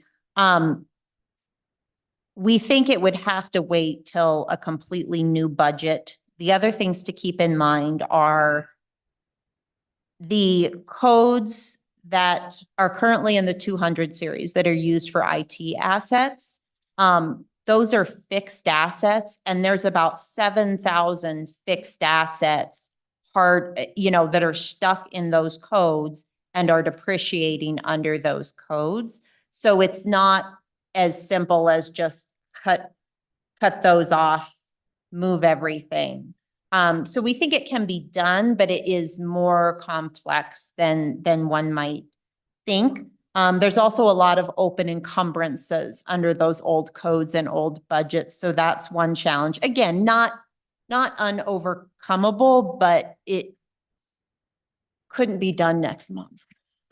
I'm trying to remember if there was anything else on that. Oh, the other thing I think that we have really found out over the past year is to do that, there would have to be very, very good definitions and guidelines of what is IT and what isn't. On the face, it seems like a simple question. We have found it is not. So would sort of be our comments on that. Further questions? Representative Larson. So, Madam Auditor, may I make a request of you back on your vacant positions? Mm-hmm. We struggle a little bit and understand that you can take from one to replenish the other, but then you've got that position that's that's not funded, and there comes a Right. time that you may or may not need it. So could you please just provide us what it would take for an exception to, if, with the reclassification of the two that you want to reclassify, and let us consider that option as well? Absolutely. Thank you. Representatives. Thank you, Mr. Chairman. Madam Auditor, I was just curious regarding you're talking about increasing the requirements, for personnel in terms of their skill sets. Alongside that, I'm wondering how are you in the area of hardware replacement? I'm obviously, if you needed software, you'd have it in here. But as technology changes, right, in your area particularly, I'm curious to know how you see going forward over the next 4-6 years in terms of making sure we plan for that key area. Mr. Chairman, Representative Henderson. So we actually are currently replacing our computer hardware. And let me back up and say our hardware needs compared to our overall budget are very minimal. Our big costs are human capital and then those the electronic software as a service. So our hardware needs are really minimal. So we are currently getting new computers that'll come in and actually be in place this next couple of months, so early 2024 for our staff. We have a training room. I talked about, having to train those 800 unique users. We have a training room on site, which is lovely, with 12 workstations, 15 workstations for live bodies to come in and work in a harmless sandbox environment where they can screw up things safely and learn safely. So the way the SAO has treated that is when staff get new computers, aged staff computers go to the training room for another 5 years, and then they're disposed of. So currently we're good. Thank you. Go ahead. Thank you. As long as you brought up question, I was just wanted to make sure that I still understood this from before. You said the software program that you all are using in your department right now is on year 8. Is that right? Correct? Mhm. And correct me if I'm wrong, I do my Lander math, but that's longer than you've been in office, isn't it? Mr. Chairman, yes, was a total of a 12-year contract. So it was a 12-year contract that was signed by your predecessor Mhm. that you kind of inherited. Yes. Okay. So I just wanted to make sure that I had that straight. Thanks. Mr. Chairman, and I can't help but add on to that because I think my predecessor at times has gotten a lot of flack for signing a 12-year contract from frankly, from everyone, from me, from the legislature, how dare we?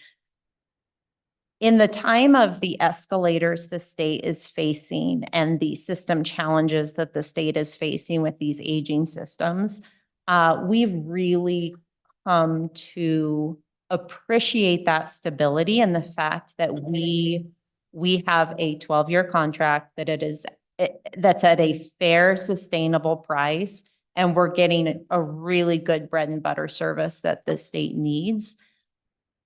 Frankly, I wouldn't mind if it was longer, 0 escalators for what it's worth. Mr. Chairman, follow up.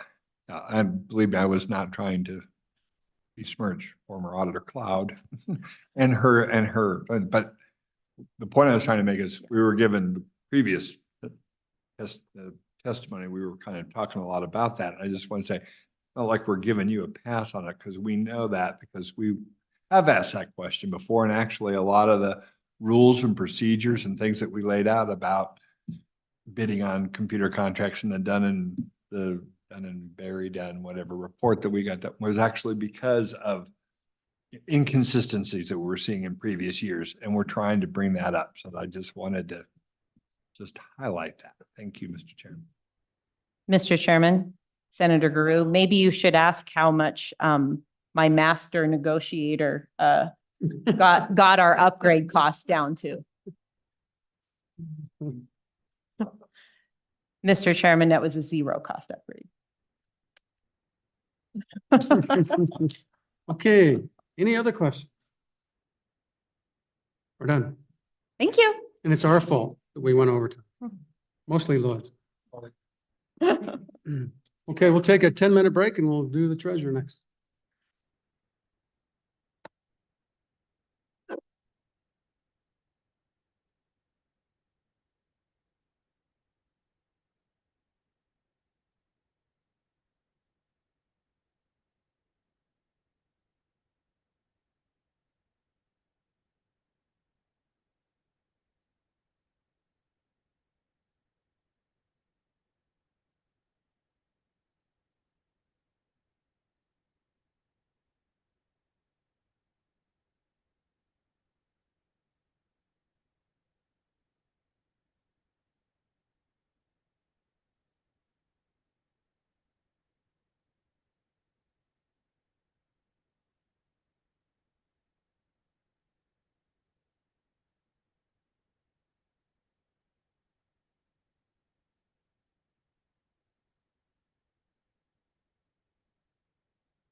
Okay, we are back in session. Next is the state treasurer.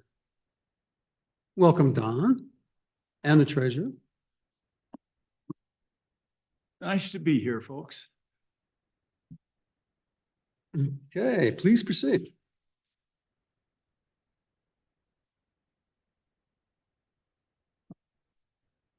Yeah, Mr. Chairman, Please. I guess it's a fairly simple budget this year. We've got a couple of new positions we're requesting that are non-general fund.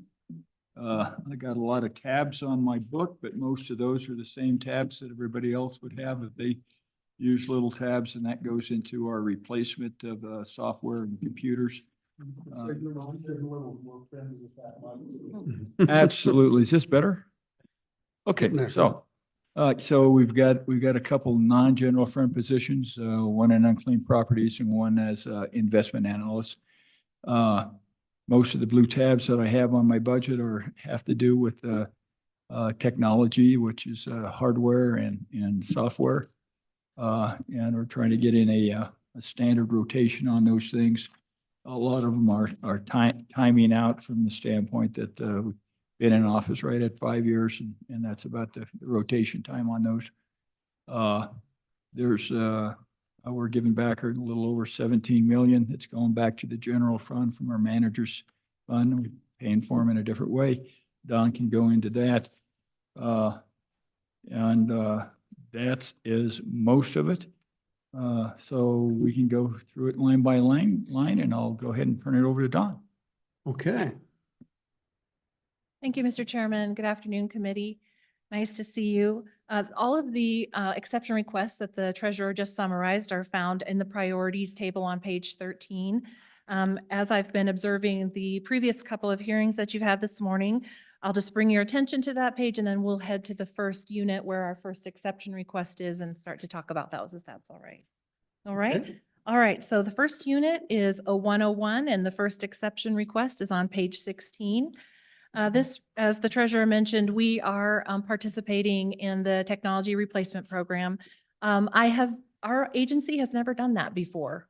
We have just replaced machines on an ad hoc basis using existing funding. Now, this has given my IT coordinator a little bit of heartburn over the years. He said he has encouraged, because I have a hard time as an old budget gal, you know, that's where my roots are. Yeah, I just got my 30-year service award or state certificate for the state, so I am an old budget girl. So thank you. So when I say old, it's not really exaggerating. So anyhow, it's hard for me to spend money if I don't feel like we need it. I'm like, what? But the computers are working, but the monitor hasn't broken. And our IT coordinator, Mitch, he says to me, but what about when they do, and then what do we do? He said, these are approaching the end of life. He's been very firm with me. So that is all to say. So by the way, before you go on, Kevin, remember we went through this process a couple of years ago where we said every agency was going to go replace their computers. Let's buy them in bulk and go through some mechanism to, because we've got in this budget probably 300 computers at a minimum that we're going to replace. Many of them are very, very similar. So the question is, are we doing anything in that regard to maximize? Because we can, if we buy 300 or 200, we'll be able to get your computers for probably at least a third cheaper than any other way to do it. Mr. Chairman, that's called strategic sourcing, and we implemented that prior to Alvarez and Marshall. We actually made that recommendation in the Alvarez and Marshall. So that's taking place now. Is it happening? Economies of scale for computer purchases. We do it for other things as well, tires, oil, whatever we can. So for this request, then what's the process? How do we know that you get the best price for them? And do you think you have to go through what your, what size of memory card, what all Mr. that kind Chairman, of stuff? we have pre-meetings with the Department of Enterprise Technology Services, and we talk about what are our needs, how many of our people, how old are our computers. We have a pretty extensive discussion. I think we had 3 meetings about that. And at the end of the day, because we have not participated, we probably have a higher number of computer replacements to make. However, I did win on the monitors. I'm not replacing every single monitor, even though, I just feel like if they're still working, but we have to go through them and You they have do- less than the state secretaries of state's office, by the way, on your budget. So That could be just so you know. because, So, Mr. Chairman, there's two methods of approach on it, is to get a contract, RFP naturally, and then they provide a price and we buy off that contract. Another methodology would be to just have a single purchase order with multiple chart fields, agencies, divisions, and units on it. I mean, both have been in practice, but I think what's taking place now is that we RFP it and then we get a price and we can buy from that. And Don is correct. On the peripherals, the monitors, you don't necessarily have to replace the monitor each time as you do the computer, the CPU. And monitors are so cheap these days. So my question is, do we have an estimate of how much we save since we've gone into this program? We can get it, but it was significant the last time I saw it. It's not chump change at all. I mean, it's something we ought to talk about and explain so that people know that we're just not letting everyone go out and buy 15 computers. Yeah, we do that. Yeah, And Mr. the whole Chairman. idea is to centralize that with ETS in a fashion of this. Now, one of the challenges behind it is naturally we want it in the budget center that it's in so we can access the proper funding to it. Because maybe that position is funded with federal dollars. We want to be able to use federal funds for it. Or special revenue dollars. We don't just want to throw it all in one kitty and pay for it with general fund. Yeah. I suppose you could do, and guess what you do then, Mr. Chairman? Statewide cost allocated. so, You can do it.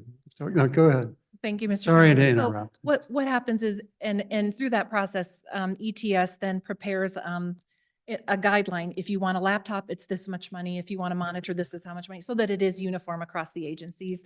And as Kevin said, so that we can put those in the proper units to assign the proper funding to pay for those replacements. So this is the first time you'll see this in our budget, but it will come up again pretty regularly through our divisions.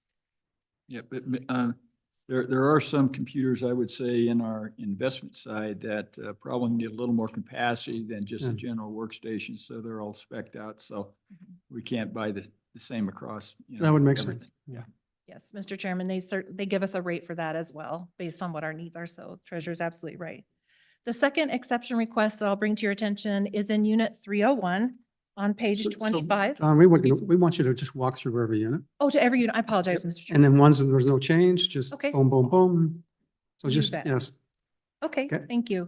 So the second unit in our Administration Operations Division is 0102, and that is on page 20. This is the unit that we fund our Investment Funds Committee expenses from. We don't generally use all of this money because our folks are generous and don't submit travel requests, but if they do, this is where the funds are paid Okay. from. We also use this budget to pay for our audit fees that are assessed for the review of our performance compensation plan and payments. We pay MHP to do that. That's part of our process, and we use this budget to do Okay, that. go ahead. All right, and so the next unit then is 0301, and that starts on page 25. There is an exception request. This is a pass-through budget for our agency. The counties remit their request for reimbursement to the Department of Revenue, and then the Department of Revenue says, hey, can you write checks to all of these counties for this amount of money? So we're just simply a pass-through agency here. Now, the exemption that we're requesting, fortunately, last year, you know that we come to you every year, usually with an effective immediate appropriation because we didn't get enough money in the prior biennium. In addition, we're asking for more money in the next biennium. Well, this last year, you were funded us appropriately so that we did not need to request an effective immediate. So that is a new thing for us this year. However, we still estimate that we won't have enough to meet our obligation next year. So we are asking for $282,000 in order to pay those reimbursements. Is that just a percentage increase or inflation? Mr. Chairman, yes, it is. Okay. Any questions? Representative Larson.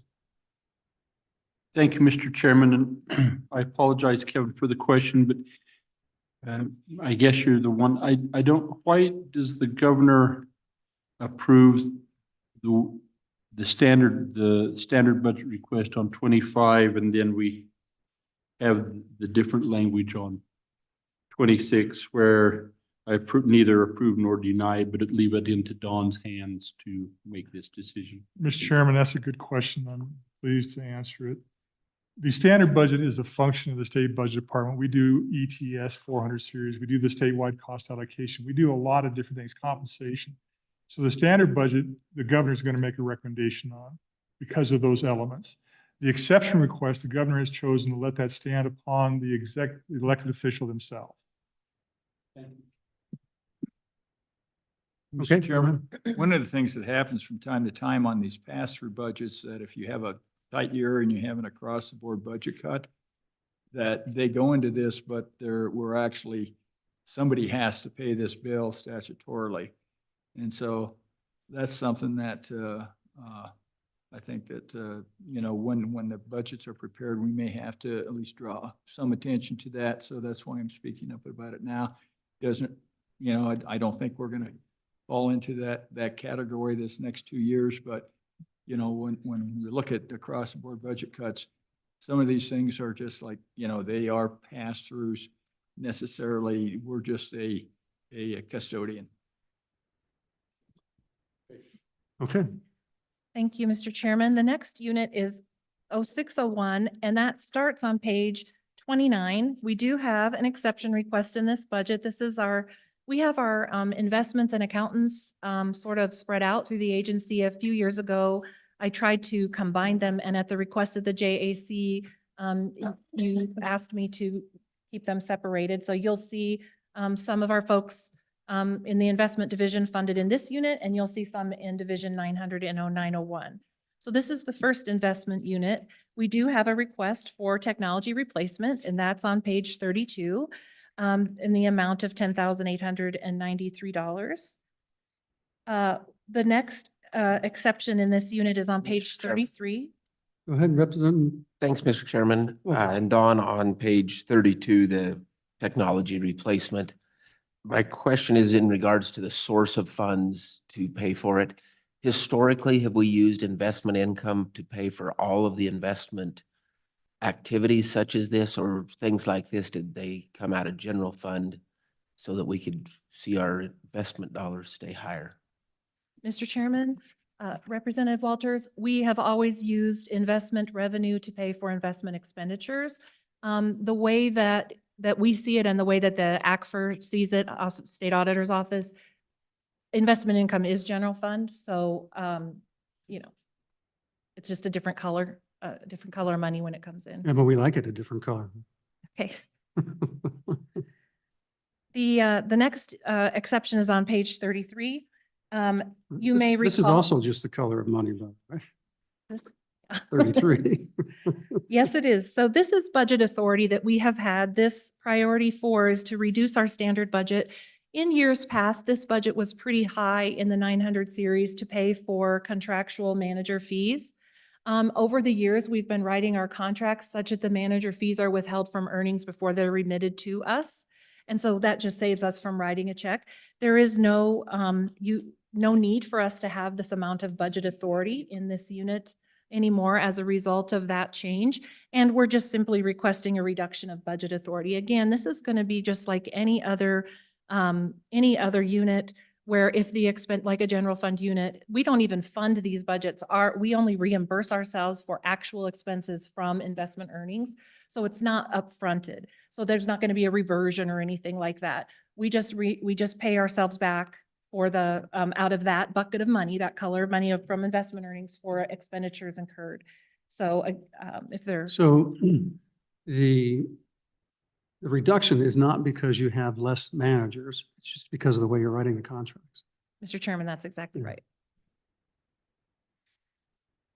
And that, Mr. Chairman, concludes the exception request in unit 0601. The next unit is 0602, beginning on page 37. And at the bottom of 39, you will see our exception request for this unit. It's again, this is our financial accounting unit within the 600 division that I was referring to before. We have accountants here and we have accountants in the 900 division. So we are requesting technology replacement in this unit as well in the amount of $17,758, again funded with investment income. So you use the same language twice. Is it the same number of computers and software? So, Mr. Chairman, what we did is we said, here's what we're doing for our agency within our narrative. And then we said, and here's how it breaks out in So this it's just a table split out. for this unit. Yeah, okay. Yeah. Mr. Chairman, that's the only exception request in that financial accounting unit. The next unit is 0603 on page 43. That's WildStar 1. It's our local government investment account. There are no exception requests for this unit. The next unit is 0604 on page 47. Oh, sorry, it starts on page 46. And this is WildStar 2. This is another local government investment, but this is for longer term investments. And again, no exceptions So here. because we have some new members here, Mhm. it might be useful to explain what WildStar 1 and WildStar is, WildStar 2, Mhm. and if there's been any issues recently in terms of people leaving the program and putting the money someplace else. Mr. Chairman, for sure. WildStar 1 is the first program that was offered by the legislature as a local investment, local government investment option. And right now, the folks that participate, we have many participants. I think we have 90 between municipalities, counties, joint powers districts, hospital districts. It's available to all local government entities. And what happens is, and I might phone my friend back here, my CFO, is that this isn't really used as an investment account by our folks. They put their money in, but they use it as a sort of a checking account. We have people making withdrawals for 3 cents. And so I would say to you that we are, we're looking at our rules and we're doing a rule rewrite to try to circumvent some of this. It's highly inefficient. We do not charge any any costs to these entities for use of the program. We do pass through costs for their investment fees, but we don't charge anything for our office, and it's become quite a burdensome program, to be honest with you. So we're going to try to tighten that up and kind of get people a little more used to the idea that this is an investment account. I think you need to talk to Kevin Now- so you can have a cost allocation component to this account. I have done that, been there, done that with DFS and don't want to, and actually did it in the budget office. So I'm well aware of that I don't want to do that. So, Mr. Chairman, the second unit is the WildStar 2. And WildStar 2 it's called in statute a longer term local investment pool. And so this is another account where folks have had a fair bit of money invested with us. And over the summer, we had one of our cities in the state wanted to withdraw a large portion of it. They thought they could manage their funds better somewhere else. They go through a different manager. And that was just fine. Well, what they were doing is chasing higher interest rates. Mr. Chairman, that's exactly right. That's exactly right. And they didn't feel like WildStar 2 was returning the interest rates that they were hearing that they could get. Well, the problem is when you've had your money, it's a safe investment, right? So it's in a year term. It was before the rate started going up, it was in a lower investment instrument. And so if you invested that money today, yes, you could get a higher interest rate, but your money was still invested in that interest rate or that instrument that had not matured yet. So as they matured, we were rolling them into higher interest rates. Some of the folks were like, yeah, don't care, want to get out, we're going to do that. And so they did. And so they worked with us and they took that money out. Now, other counties then took that or other localities took that as a sign that, oh my gosh, it's in trouble. I should take my money out as well.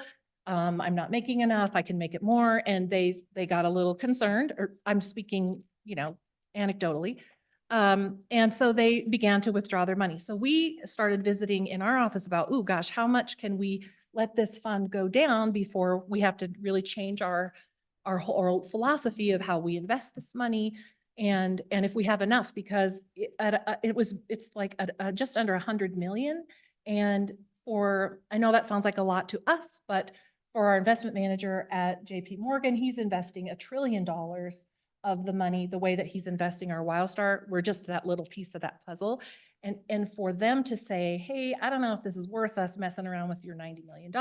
So we've had to do some real work with our custodian work within our office to talk about how we would and we're revising these rules and also revising as we mature these investments, we'll start to invest differently. And this is where I start to, I know this much, you know, about to be dangerous where I need my experts, and I know Patrick is on as well to talk about going into ETFs and to talk to, so that these are still protected investments, but have a shorter term, but yet higher interest rate, you know, just to try to maximize what we can do, which is always our goal, is to maximize the earnings on the funds that we invest on behalf of folks. But I think that there was a little bit of a run at the account that wasn't necessarily fair. Like you said, they were chasing earnings, so. Yeah, the average duration was 1.8 years on that, and they probably could have rolled it off in a shorter time period and not lost anything at all. But this classic, I guess, case of selling low and buying high. And so when you say you're going to do new rules for them, do you have a time? Do you have an idea? Are you notifying the participants? Oh, Mr. Chairman, certainly. So we've been working on the rules and trying to just kind of tighten them up to the benefit of the participants as well as us, to say, you know, you can't just put your money in on Friday and take it out on Monday. That's not a long-term investment account, right? So we need to clarify that that's the kind of things that we want to change. So when can you take your money in? When can you take it out? There was some confusion. They thought we were entities. There was an entity thought we were charging them a penalty. We do not charge penalties. We held the money back so that we could make sure that if there were losses that we needed to, as a result of you selling early. So did you ask them who told them that you were charging a penalty? Mr. Chairman, we went through a lot of iterations with that situation, but the fact remains that that entity and none of our entities, when you took the overall amount of money that they had base and factored that with the losses that they took by withdrawing early, they still netted a gain. Yeah. So we just hold that back just to make sure that if there were losses, we had enough gain to cover it, and that is all. So we're going to clarify, hey, this is just a holdback. We're not taking your money. It's not a penalty. This is just sort of standard industry practice. So we feel like it's fair to outline that, you know, and I think that what we've observed as we've rewritten these rules is when the rules were written, the program was new. They didn't know how it was going to work. They didn't know people were going to ask for 3 cents to withdraw out of their account. And I'm not exaggerating. That's a real part of thing. this, the run is our fault, meaning the legislature, because we allowed and opened up for communities to invest in new places. Is that fair? Mr. Chairman, I don't know if that's, I don't know if that's the reason. I think it's fair for them to be able to invest wherever they want, wherever they think they can get the bang for the buck. I know the legislature the goal has been to protect these entities. And that's what we've taken our lead from that to say, hey, we're doing, Well, and we're actually we've trying done that before as well. I mean, we bailed them out. I know everybody that in the original instance of investing was basically very up to date on what these funds were. But as you have changes in mayors or city councilmen or any other form of local government, you lose a lot of that, I guess, their institutional. And I think that was part of the thing that I guess we should have, I would think that we could have made sure that everybody knew on an annual basis about, what it was. And there are other ways that we could have, I would say, protected them from themselves, maybe, but that they just, I did talk to one of the members of the local or of the center institution that took a large chunk out. And he said, I just, we knew it, and I knew it was a market. I just couldn't get it past the rest of the members about why it was worth less, today than what they thought it was going to be.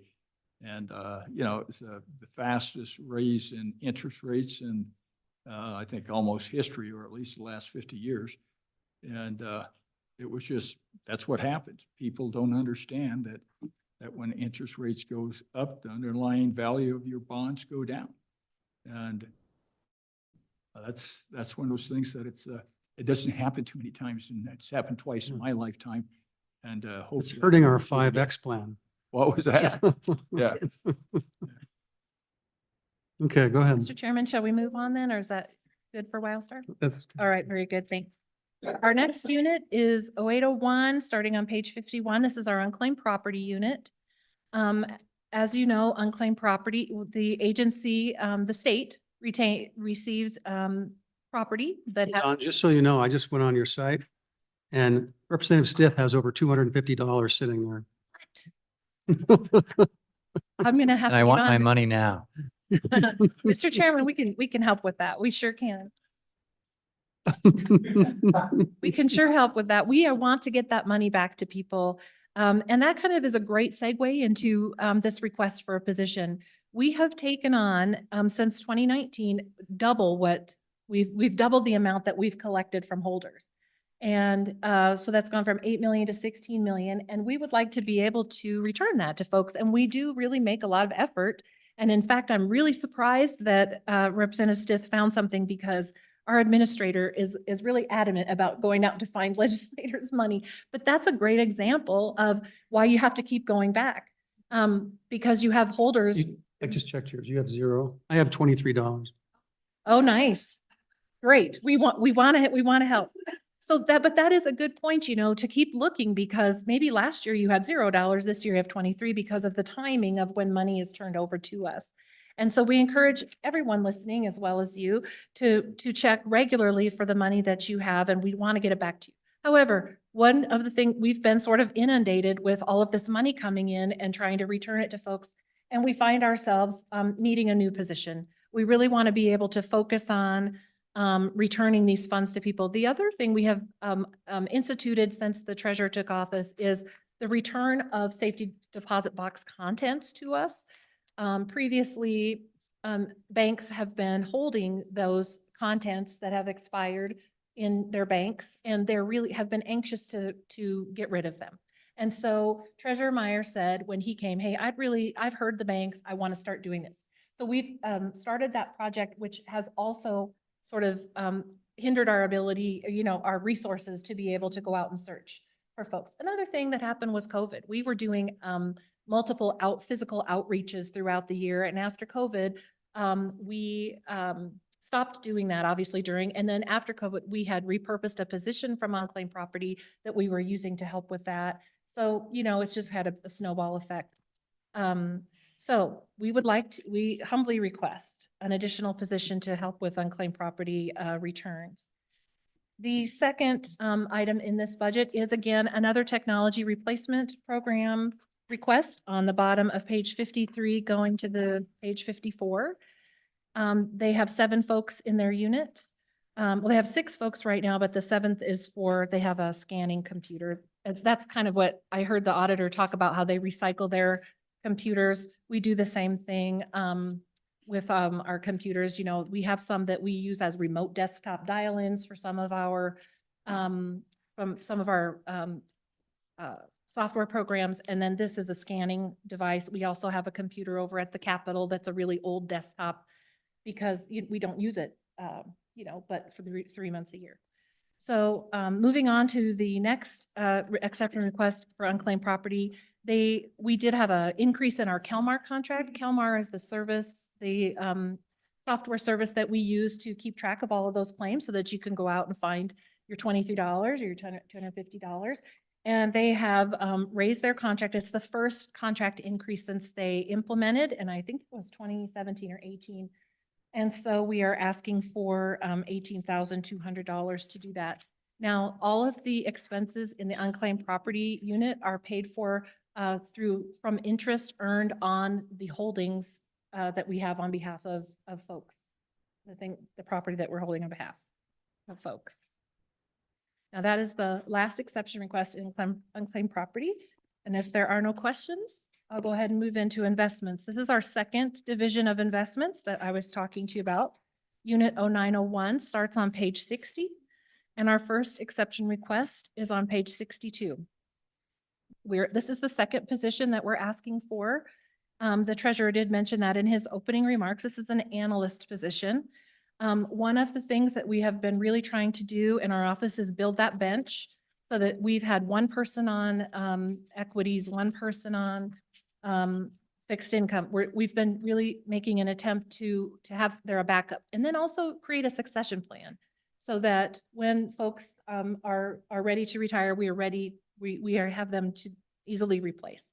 And we've also expanded our portfolio, right? We've gotten more into private equity, private credit, hedge funds, all those alternative investments, and we could use some more help. And so this request is for an analyst. It would be a level 1 analyst position in our office. There's another exception request in this budget on the bottom of page 63, again for technology replacement. So if we have Patrick online, would you have him comment on that position? Sure. Hi, Patrick. Hello, Mr. Chairman, members of the committee, can you hear me? Yes. Yes, Patrick Fleming, CIO for the Treasurer's Office. Excuse me, still fighting this cold. The big part that we have is with the change to the alternatives, it creates a tremendous amount of analysis and due diligence on our part to be able to try and properly look over these investments and make sure that they would fit for the state. And, you know, if you look at it, we're $27 billion. If you compare us to other institutions, the average investment office size would be 23, I believe was the last number that I saw. So, and we're not asking for anywhere near that, but I'm just saying that with what we have, we still need additional help. The other side is instead of, you know, managing only in the other staff, I'm still managing the hedge fund portfolio, working on opportunistic. So, you know, we're still very tight on that, but having another staff person would really be helpful for what we're trying to achieve. Okay, appreciate it. Any questions for Patrick while we got him up? I have a question while you're there, Patrick.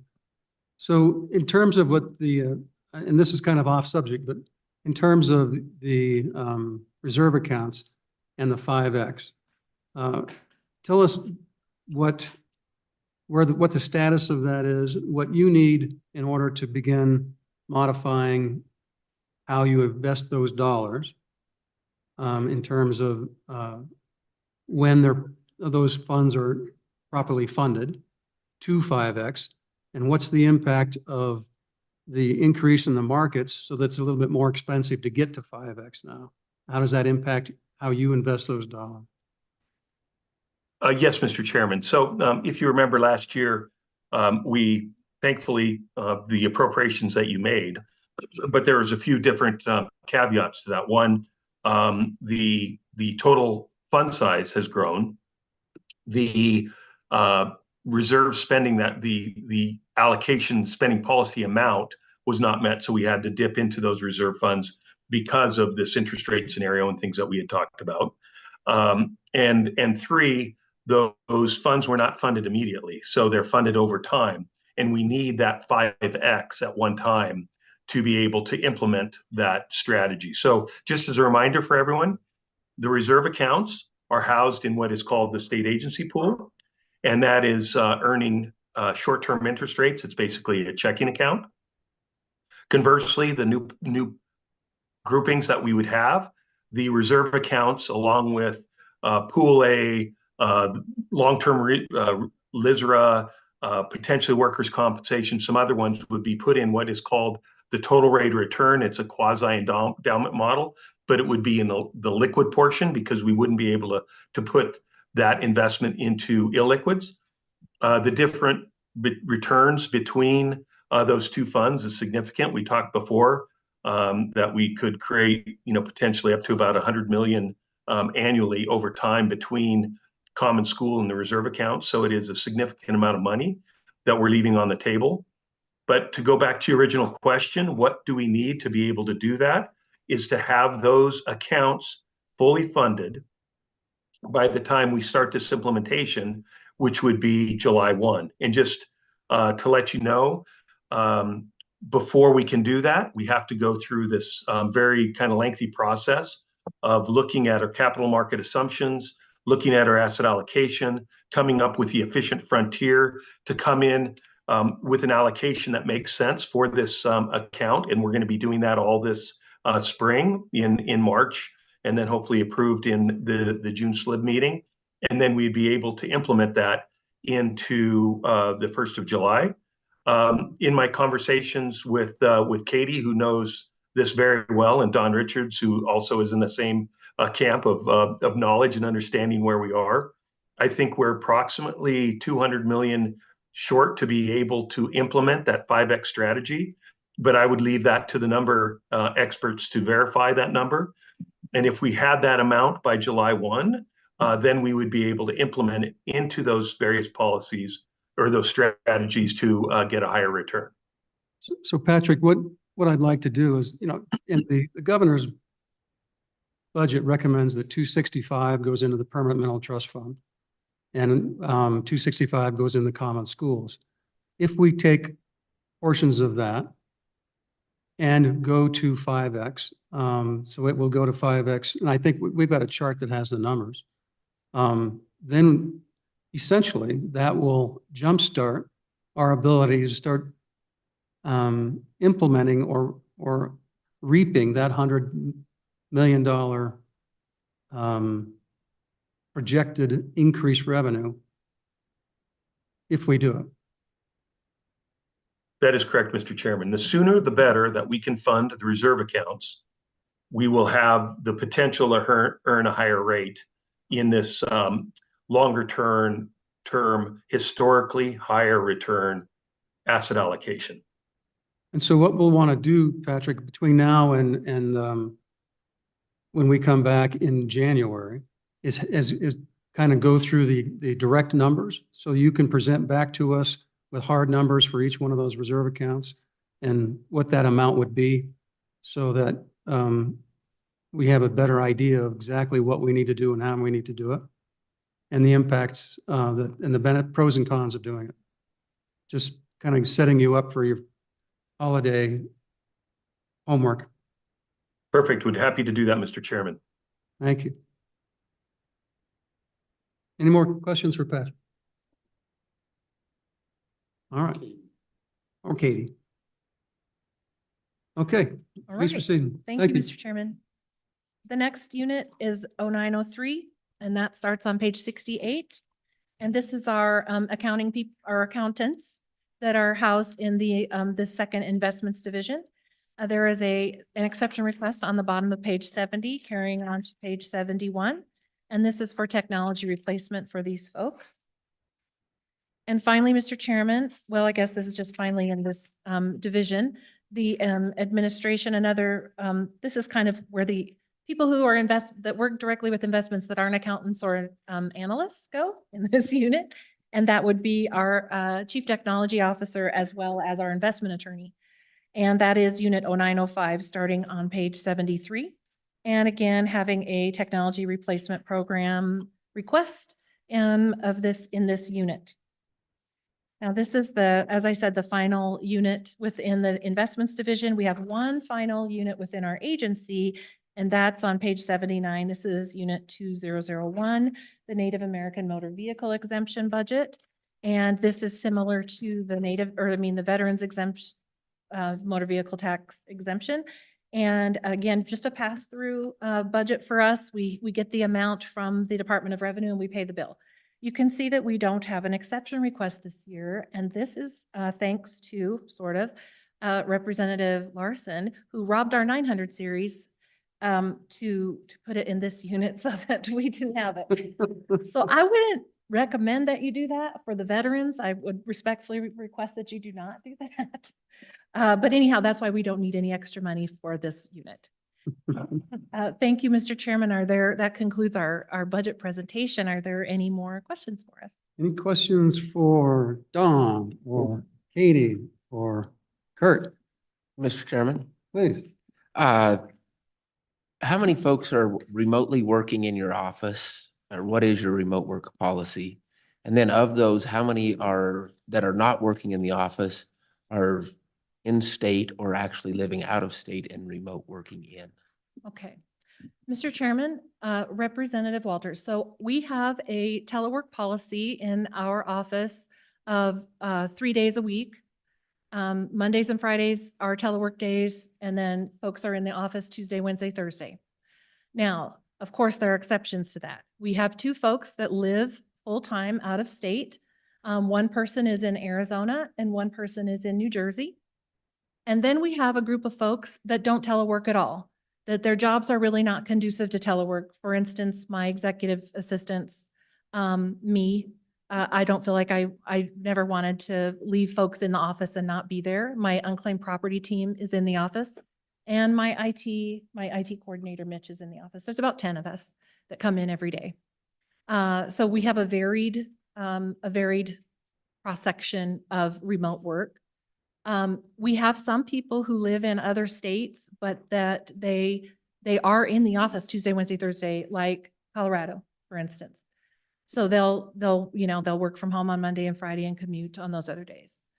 I'm happy to tell you that I forgot to mention this in our presentation, but we're down to 2 vacancies. They're the 2 financial accounting positions, but we did get our investment attorney filled. And that is very exciting as of November 1st. And we find it funny to say his name's Charles Gray.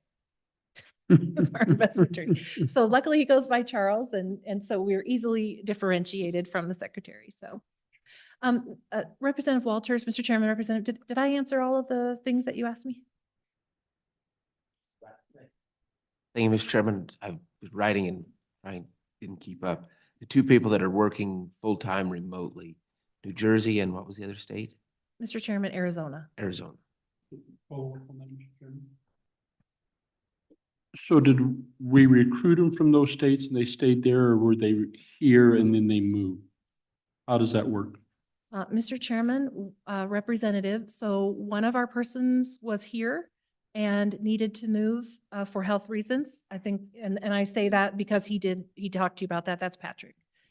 And our other person is our my chief technology officer. And I also talked to you about him last year when we came to you for more funding to be able to pay him a little more money than we were budgeted for. We recruited him from New Jersey. He had been at we have a longtime vendor relationship for our investment accounting software. And he said, hey, he saw the job. We didn't even recruit him. It was kind of exciting. And that's kind of why we came to you the way that we did, because he has so much history and knowledge that we felt lucky that we could get him. But the caveat was that he was in New Jersey.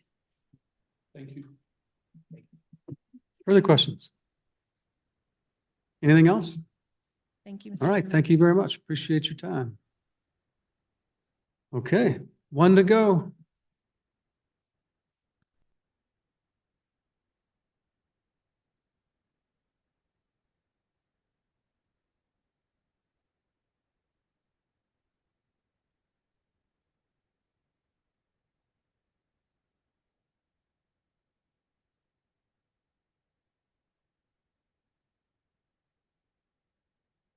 Mr. Chairman, I'm Kevin Hibbert. I'm the Director of the State Budget Department. You're better looking when you move over closer. It's gonna. I thought I'd be polite and do that rather than sit behind my screen, because I know how you like to see the nonverbal communications. And I have 2 computers over there. One's just to block your view. Mr. Chairman, I'm starting on page 20.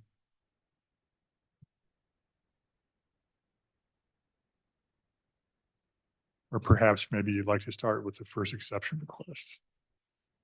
No, you start at page 20. And Okay, page 20, I'm finished. Any questions? I have a little bit of getting even with you, Mr. Chairman. Not that I'll ever succeed. The first exception request, I think everybody understands what the State Budget Department does. The first the exception request is on page 12.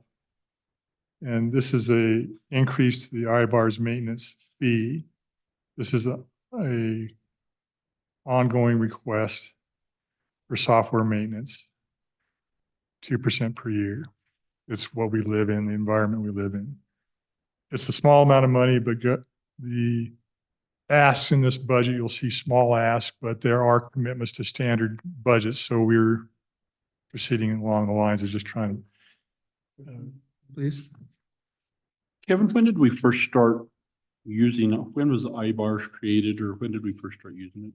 Yes, that's actually in the second, on page 13, there's a history of the IBARs. It was in 2006, and that little history. Thank you. Provided.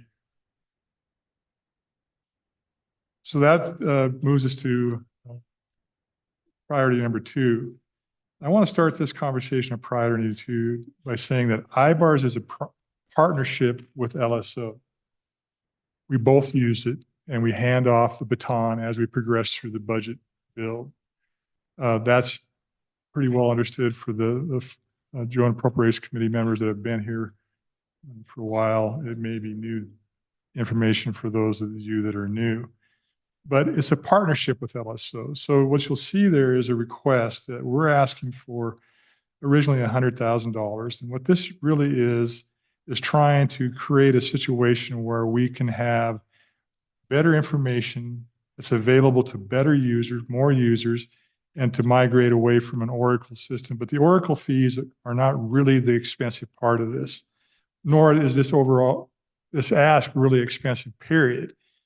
What this really is about is a conversation that has been taking place with the State Budget Department and also over the last year for features that are available in the market.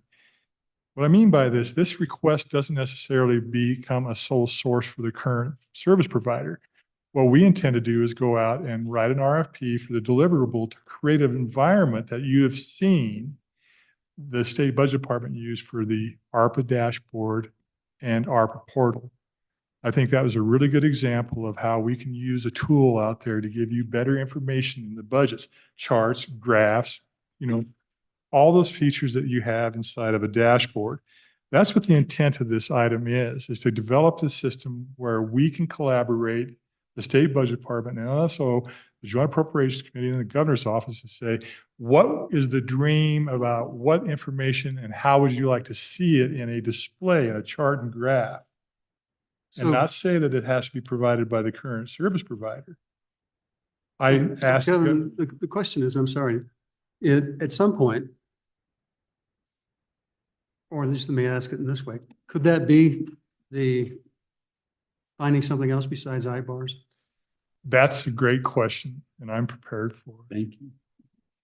The reality is that we believe it's a lot cheaper not to do an upgrade of the existing system, but use the flat files that the system has and use Power BI and other software utilities.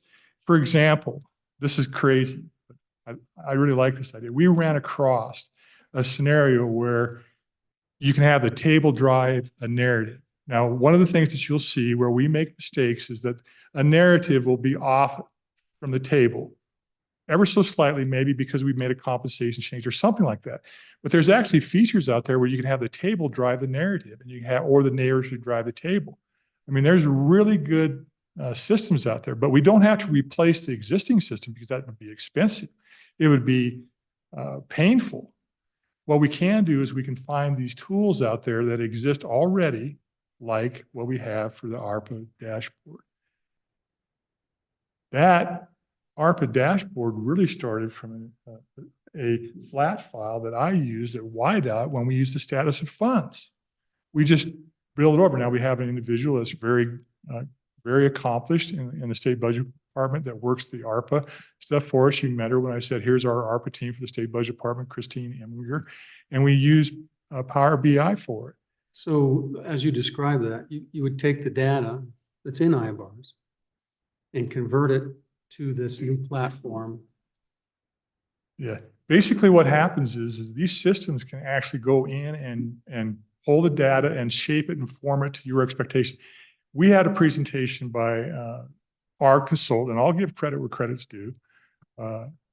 We've got a really good consultant that's working for us with ARPA, Clifton Larson, and they have individuals that can use Power BI to shop information centers, whether it be wolves, because we do it right down the dashboard. You heard the auditor speak to the fact that they got wide open. It shops that information. It shops the IBARS information. It shops a flat file that we created and we operate from the status of funds to. It can pull all that information together and present it in the fashion that you want to. I believe strongly that's a lot cheaper than doing an upgrade. But the point of that is, though, you still have to, you either have to find a new data download mechanism as part of that, or you got to continue to load IBARs. We would continue to manage IBARs the way it is, but in these follow-up requests, you'll see some improvements that we want to make to that. But it's cheaper for us to simply shop the data where we have it than it is to do an RFP and launch and do a full-blown upgrade. Well, the question is over the long term, though. We probably need to get rid of IBARs because it's too labor intensive. It's got all kinds of different issues. We got to retrain folks on it. It takes 18 months for them to get up to snuff, and then we lose them. And so at some point, so what do you see as that transition?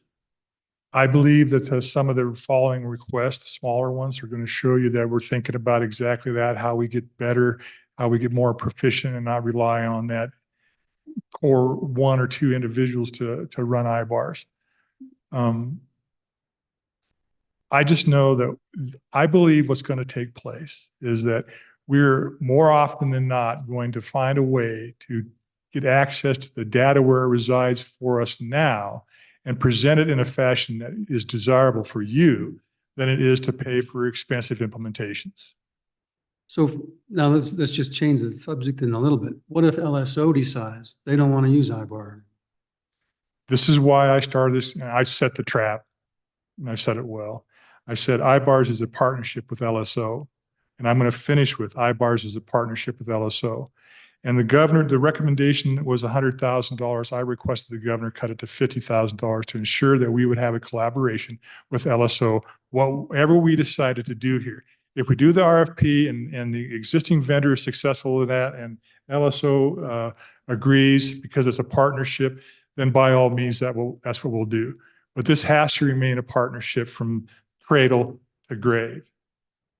And that's exactly why I asked the governor to cut it in half, because what I'd like to see is that you guys come to the table and with funding and also influence over how we proceed. Okay. Please proceed. Thank you. On page 14, this is an example of a small amount of money that does have a standard budget associated with it, $600 to enhance the personnel report. If this last experience didn't teach us anything about what's going on in IBARS or with us, with everything that we're trying to do, it's the information that we need to develop and share with the personnel information that resides in IBARS. This small adjustment would allow us to be able to do that and have more parties subject to the approval of the state budget department. We're not suggesting that this become open to the public because we can't do that, but it would be an enhancement to where other folks and LSO agencies would be able to access this information. Currently, what we have to do is we have to do a SQL report. A SQL is a structured query that only certain individuals have. Like you said earlier, we have to have these folks that have these talents. Well, this would help us to be able to deliver better information on the personnel report. Small amount of money, big gain, well thought out. Mr. Chairman, priority number 4 is enhancements to IBARS interfacing. To be blunt, we couldn't, it would be a situation where time and distance just didn't allow us to hand enter the information for personnel changes. We have a control, that control is A&I, and they provided that information, and that information is still in IBARS. We ran it, we interfaced it to WOLS, we interfaced it to IBARS. We can't, and we couldn't, if we wanted to, have the time to be able to adjust this. And I will represent this by this statement. Historically, we provided you with D1s, which are basically position and benefits. Those are off a little bit. And the reason is that the salaries are absolutely correct. The reason why they're off just a little bit is that we interface what A&I had to the calculation for the benefits. A&I can calculate, IBARs can calculate, the differential is infinitesimal, but your D1s are off a little bit because of that calculation. But what we did was we interfaced it. We couldn't go back. We don't have the bodies. We had 8 people in the state budget department. There's no way possible that we could have went in there and hand entered all those changes. So we did an interface. What this does is it professionalizes that. It makes it open to more users, like you said before. We have some really powerful users in the state budget department. Mike Ogle's one of them. And we can do that with SQL. This will allow us to expand that to perhaps individuals like me that don't have the wherewithal that maybe Mr. Lose has, or Jess Ketchum or Mike Ogle has. So a small request, but it will help us get the job done, in particular when we cross over into wolves. And we have one control then. We have one source of information that we can bring to you and defend. Mr. Chairman, on page 16, this is an embarrassment to me, actually. We access the National Association of State Budget Officers, NASBO. We use them, and we've used them quite often. And it was helpful for CARES, it was helpful for ARPA, it's helpful for IIJA to be able to have a voice. Wyoming is the ankle biter in the nation, but we can get our voice bigger by going through NASBO. This is the clawback. This is a national association that works on our behest, and we cut it during the crisis. I'm asking for it to be put back into the standard budget because it truly is a way that Wyoming can influence our message on a greater bill. And by the way, they recognize our talent here in Wyoming. Kevin, I guess my question, because we've seen that in a number of associations we belong to them. Some of them allowed us to continue on without dues, but then we paid back. Do we owe them anything in the rears, or are we just starting afresh? Mr. Chairman, we gave them what we could give them, and they were pleased to get whatever we could give them so they could say that all states were involved in NASBO, but maybe it was $1,200. So I'm asking that we go ahead and get back and give NASBO the funding that they deserve for their leadership and our ability to expand our message through their overall national organization. Mr. Chairman. Thank you, Mr. Chairman. I'm going to ask Representative Larson's question a different way. Of this 20,800, is it just 10,400 per year for the 2 years of the biennium, or is there an amount included in this that will help pay backdated dues from previous years? Mr. Chairman, NASBO, I do not believe expects us to go back and pay them. They would appreciate the $10,400 a year dues that they would get from other states.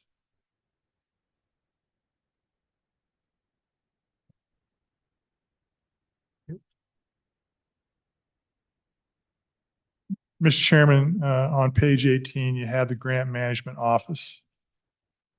The Grant Management Office was originally an idea that I presented to this body in 2016. I believe it's 2016, to be able to get a grants management project office established so that we could develop our ability to track and maintain and manage and limit risk associated with grants like subrecipient activity.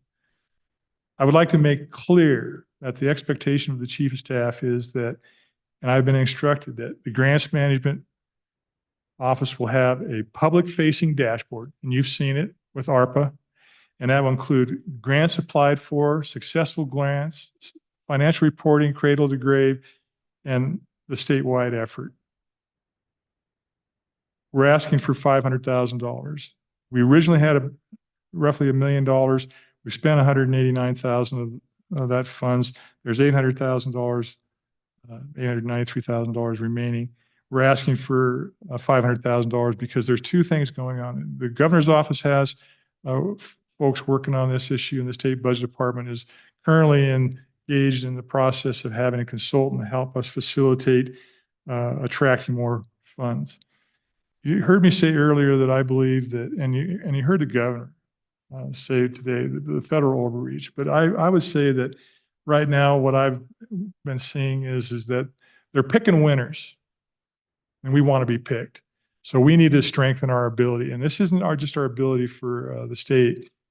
Senator Guru, I shared with you over the break the statement that is inside the RFP, which I had Don share with the committee, that says it's everybody. It's everybody in the state of Wyoming that we can help facilitate looking for, making sure that those grants meet the mission of the state of Wyoming, that we have a reasonable opportunity to be successful, get it written right, find out if we've made a mistake and get it improved better, get the money and help the local governments administer. One of the biggest thing in the local governments aspect is they don't have the capability, the understanding, or the methodologies, or anything in help when they need to raise their hand to say, how do I do this subrecipient reporting? How do I do this reporting? All that kind of stuff. So the grant management office is for Wyoming. It's not for just for the state agencies. It's for everybody. And what we're trying to do and what we're asking for is the opportunity to go in and show that we can be successful. And that's why the chief of staff has directed me clearly that I have to be able to show this on a public facing dashboard so that you can see where we're being successful. So this is a one-time request for us to have the grants management office with the idea that we're going to have to prove ourselves to show that we can bring the benefit not only for the state of Wyoming, but for the local governments as well. So Kevin, are there funds already sitting there? Excuse me? Are there already funds in there for this? Yes, Mr. Chairman, there was $1 million and change appropriated. We've spent $189,000 on governor's office labor in a contract. And we have a contract that we're in the process of rewarding right now that went out on that RFP that I shared. And that RFP would be finish this biennium. This $500,000 would extend it so that we can come back to you perhaps in a supplemental or not if we have enough money and have a conversation with you. But clearly we'd have to represent our success before we'd even consider coming back to you on this. But it's going to be reported regardless. The success story or the failure, and it's not going to be a failure, it's going to be on a public facing dashboard. And so there's roughly $800,000 there now? Correct. And so you want another 500 on top of that, right? Correct. The question is, do you need 500? How do you come up with a number? Yeah, there's two missions going on. We have folks that are working in the governor's office. An example, when we worked, we were trying to attract energy funds or infrastructure money. We had people focusing on that, and that's still happening. And we have this contract that we would encumber the funding on, and then we expect to carry that across the biennium. So that's a contract with a entity that basically does the contract, the grant writing, and you kind of direct them where you want to go, what you want, or they tell you where they're available. Yeah. And they help chase it down, right? This contractor has a track record with the state of Wyoming that they converted a massive amount of CARES money into Homeland Security money. And they will do exactly what you said. We want to make sure that we get the ability to write a grant, but we want to make sure the grant fits. And then we want to be successful. And then when we're not successful, we want to say, well, why weren't we successful? And then we have to do the management aspect of it, because it just doesn't end when you get the money. There's scary things go on in the world once you get a grant, and there's risks associated with once you get the grant and you don't properly report it. We want to do all those things, including the subrecipient risk monitoring.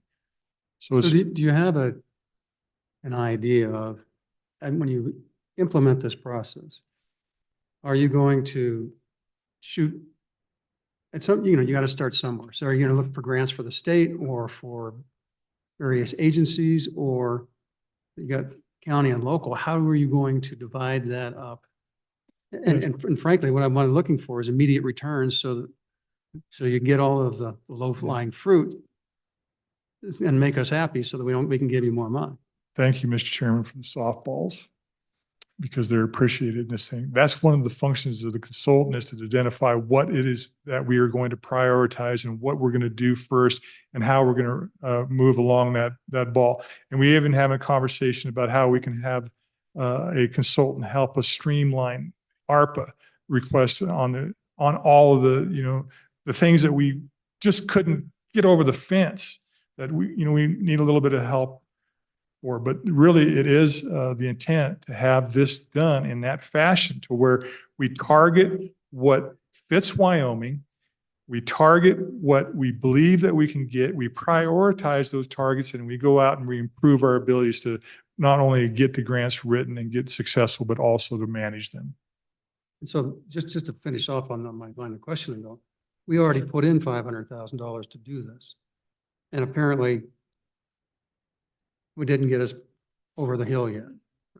Mr. Chairman, Why not? it's this close to being a real fast-moving issue. It's going to happen here really quick. And when it starts happening, we'll have the public-facing dashboard. And what we're saying here is that we're confident we're going to be successful with what we gave you. We're going to implement what you told us to do, and we're going to be successful with that. But we're thinking about what's going on in the next biennium. I think I might hire you and I might go back into baseball. You can be my agent.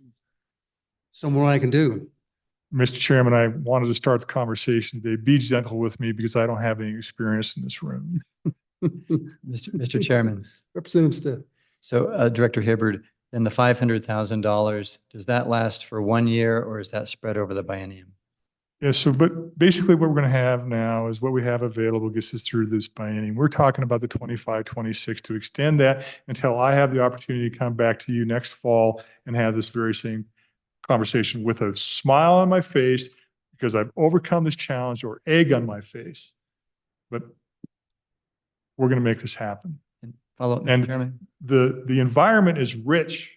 It is. With all the things that we got going, we got IIJ, we got formula funding for ARPA. I mean, the opportunities are just endless. We've got to get in that position. Mr. Chairman, follow up. Go ahead. So Director, you're saying sort of the business case for this is that the federal government is pursuing sort of industrial policy in a relatively aggressive way. And the idea is to try to take advantage of that and not be left behind. Is that the idea? I said it earlier, and I will say it again, is that I believe the climate in Washington, D.C. is a climate of picking winners, and we want to be the choice. I see that happening in a lot of things that are happening, and particularly with how they're structuring their appropriations. You've seen it. We want to get there, and we want to be right, and we want to be the best at it. And I think that the choices that we're making now, that we will be recognized as one of the leaders in this ability. But I don't want to leave this comment short, because our dream, the governor's dream, is that we facilitate this on every level in the state of Wyoming. There's opportunities out there that we just don't strike at because we don't have the local government's ability. We're going to facilitate them from cradle to grave. This is not just about a big organization inside of the state of Wyoming that's good, has a good track record of getting federal grants. This is about all of us. And it has to fit, right? We have to prioritize it. And once that is, then we improve our ability to get more successful as we go down the road with it. Go ahead.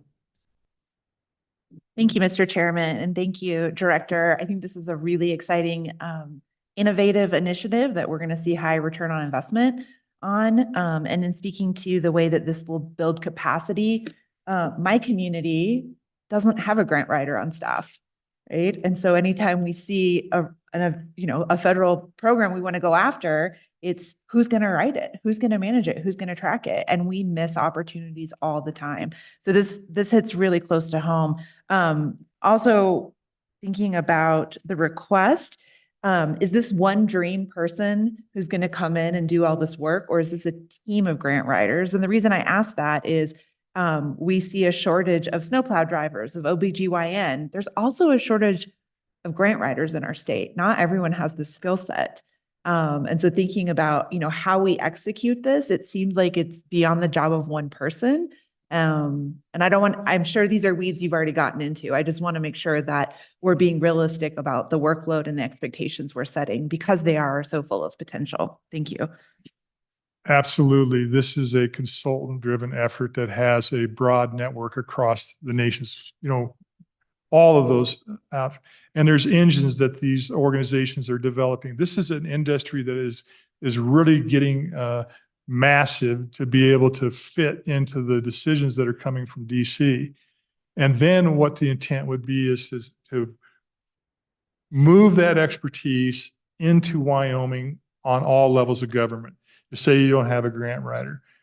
Well, maybe what we can do is get that one individual out there, get them support that they need, whether it's 90% or 10% to get that, and then have that grant written correctly so we can be successful with it. And that right now is a consultant effort, but eventually I believe that we will get our feet on the ground in the state of Wyoming and the agencies and the local governments that we can take this on. And that's one of the requirements of the implementation of the contract. If you look at the RFP, please do and read what the objectives are and read what the requirements are and what we expect for the deliverables. That's all in the RFP. I was asked earlier, well, what's your plan? Well, look at the RFP. You can see that we have this planned out. And we've worked hard on this. And we have experience. We have the CARES experience. We have the ARPA experience. We've got these things. We were in conversation with, wow, this RFP is granular. The expectations are clear. Well, we've got a little bit of under our belt now. Any other exciting questions for Kevin? All right, anything else on the, go ahead. Thank you, Mr. Chairman. How many people in your office are remote working and are there any in and out, any out of state folks? No out-of-state individuals. We have one individual that works a little bit from home occasionally. That individual was here in this room earlier today. But technically, we don't have a whole lot going on as far as remote. And it's difficult for us, honestly, the state budget department, even through CARES. It was really, we were in our office. It's just so difficult for us to be able to have those conversations because it's a 3-4 second conversation. Hey, I got a question. You go get the answer. You move forward. If you have the remote working environment, you have to schedule the meeting. And yeah. So the answer to your question is no. Thanks. Thanks, Mr. Chairman. Okay. Anything else? All right. Mr. Chairman, I'm on page 21. Finally. Okay. Don? We want to adjourn and then listen to Don. Yeah, we can do that. Good afternoon, members. I don't have any housekeeping other than maybe a highlight of tomorrow. It's primarily the courts and judiciary, starting with the Supreme Court, district courts, Board of Law Examiners, and the Commission on Judicial Ethics in the morning. In the afternoon, we continue the theme of legal staff for the state of Wyoming, kicking off with the Attorney General's office, followed by the Guardian Ad Litem and then the Public Defender's office. I will be, or staff will be summarizing several of the follow-ups that you've asked for today, and we'll send that in one email, and we'll keep one email string. So if you missed one, you can go find it easier. Okay. A reminder, we're starting at 8 tomorrow, not 8:30 like today, Yeah, 8 o'clock. 8 in the morning. So is there anything that we need to do off the record before we all disband the room? Committee members?